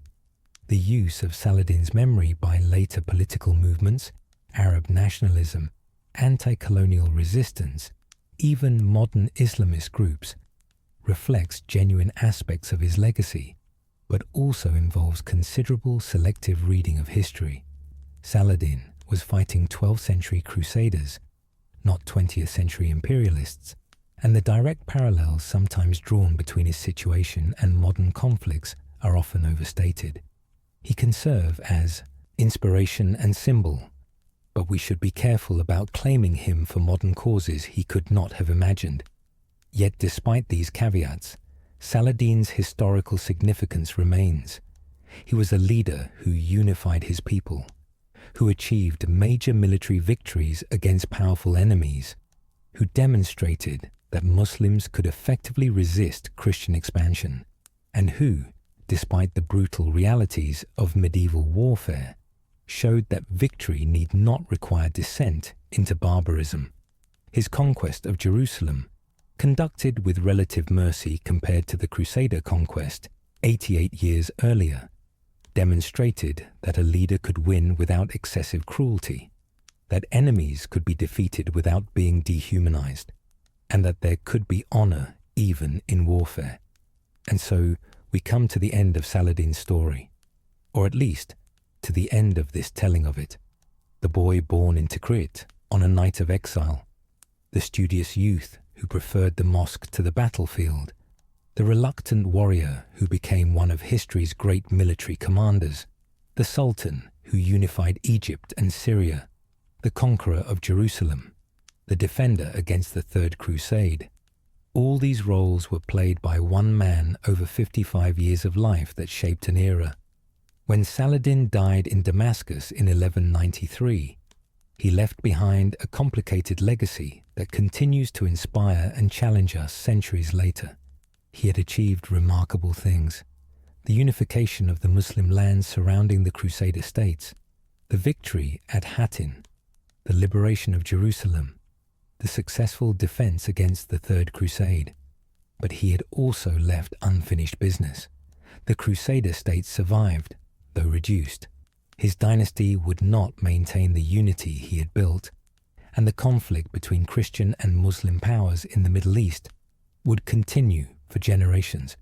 His personal legacy is perhaps more enduring than his political one, the example of a ruler who tried to govern justly, who showed mercy to defeated enemies when possible, who lived modestly despite having access to great wealth, and who dedicated his life to serving his faith and his people. This example has resonated across centuries and across cultures. Muslims remember him as a hero of Islam, a defender of the faith, and a model of righteous leadership. Christians, despite seeing him as an enemy, came to respect his qualities and to acknowledge him as a worthy opponent. Modern observers, trying to understand the medieval past and its relevance to our own time, find in Saladin a figure who transcends simple categorization, who challenges us to see beyond the binaries of friend and enemy, Christian and Muslim, East and West. The mausoleum where Saladin's body rests, next to the great Umayyad Mosque in Damascus, became and remains a site of pilgrimage and remembrance. The simple tomb, much more modest than the elaborate monuments erected for many rulers of far less achievement, somehow seems appropriate for a man who died with almost nothing in his treasury because he had given his wealth to those in need. Beside the original wooden coffin lies the marble sarcophagus gifted by German Kaiser Wilhelm II in the late 19th century, an acknowledgement from a Christian European emperor that Saladin's legacy transcended religious and cultural boundaries. The Cairo citadel, begun by Saladin more than 8 centuries ago, still stands on the Muqattam hills, overlooking the city that has grown far beyond anything Saladin could have imagined. The deep well he ordered cut through stone, ensuring water even during siege, remains a testament to the engineering capabilities of his era and to his practical concern for the needs of those who would defend the citadel after him. Jerusalem, the city he liberated, and that has known so much conflict over the millennia, continues to be a place of religious significance to Muslims, Christians, and Jews alike. The Dome of the Rock and Al-Aqsa Mosque that Saladin restored to Islamic use remain among Islam's holiest sites. The Church of the Holy Sepulchre that Saladin protected, allowing Christian pilgrims to visit even after the city's conquest, continues to draw believers from around the world. The city's complex history, of which Saladin's conquest is just one chapter, continues to shape religious and political conflicts in our own time. And so, dear listener, as you drift towards sleep, let your mind rest on these images, the desert sands of ancient Mesopotamia, where a boy was born into exile, the bustling streets of Damascus, where a young man studied religion and history, the Nile Valley, where an accidental vizier learned to govern, the battlefield of Hattin, where an army was destroyed and a kingdom fell, the walls of Jerusalem, where mercy triumphed over vengeance, and finally, a simple tomb next to a great mosque where a sultan, who gave away all he had, now rests in peace. Let the story of Saladin carry you gently into your own rest, remembering that history is not just about great battles and dramatic events, but also about human choices.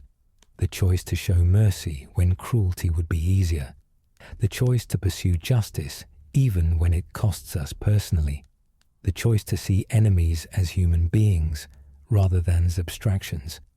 These choices, made by a man 8 centuries ago in a very different world, still echo across time, still challenge us, still inspire us. Sleep well, dear friend, and let the whispers of history lull you into peaceful dreams. The story of Saladin, the Sultan who crushed the Crusades, but who is remembered as much for his mercy as for his military victories, is now yours to carry into sleep, to ponder in quiet moments, to return to when you seek understanding of how a single life can shape the course of history.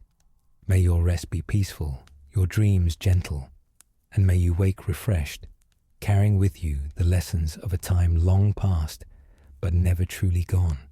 For history lives in us, shapes us, and calls us to live with honor, courage, and compassion as those who came before us tried to do in their own imperfect ways.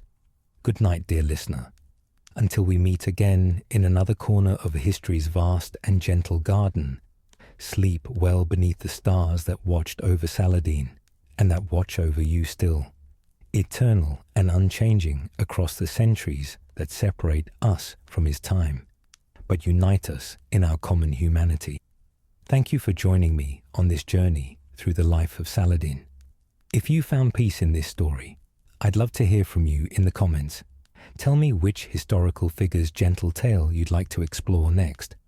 Don't forget to like this video and subscribe to Sleepy Crown for more soothing journeys through history's quietest moments. Until next time, sleep peacefully, my dear friend.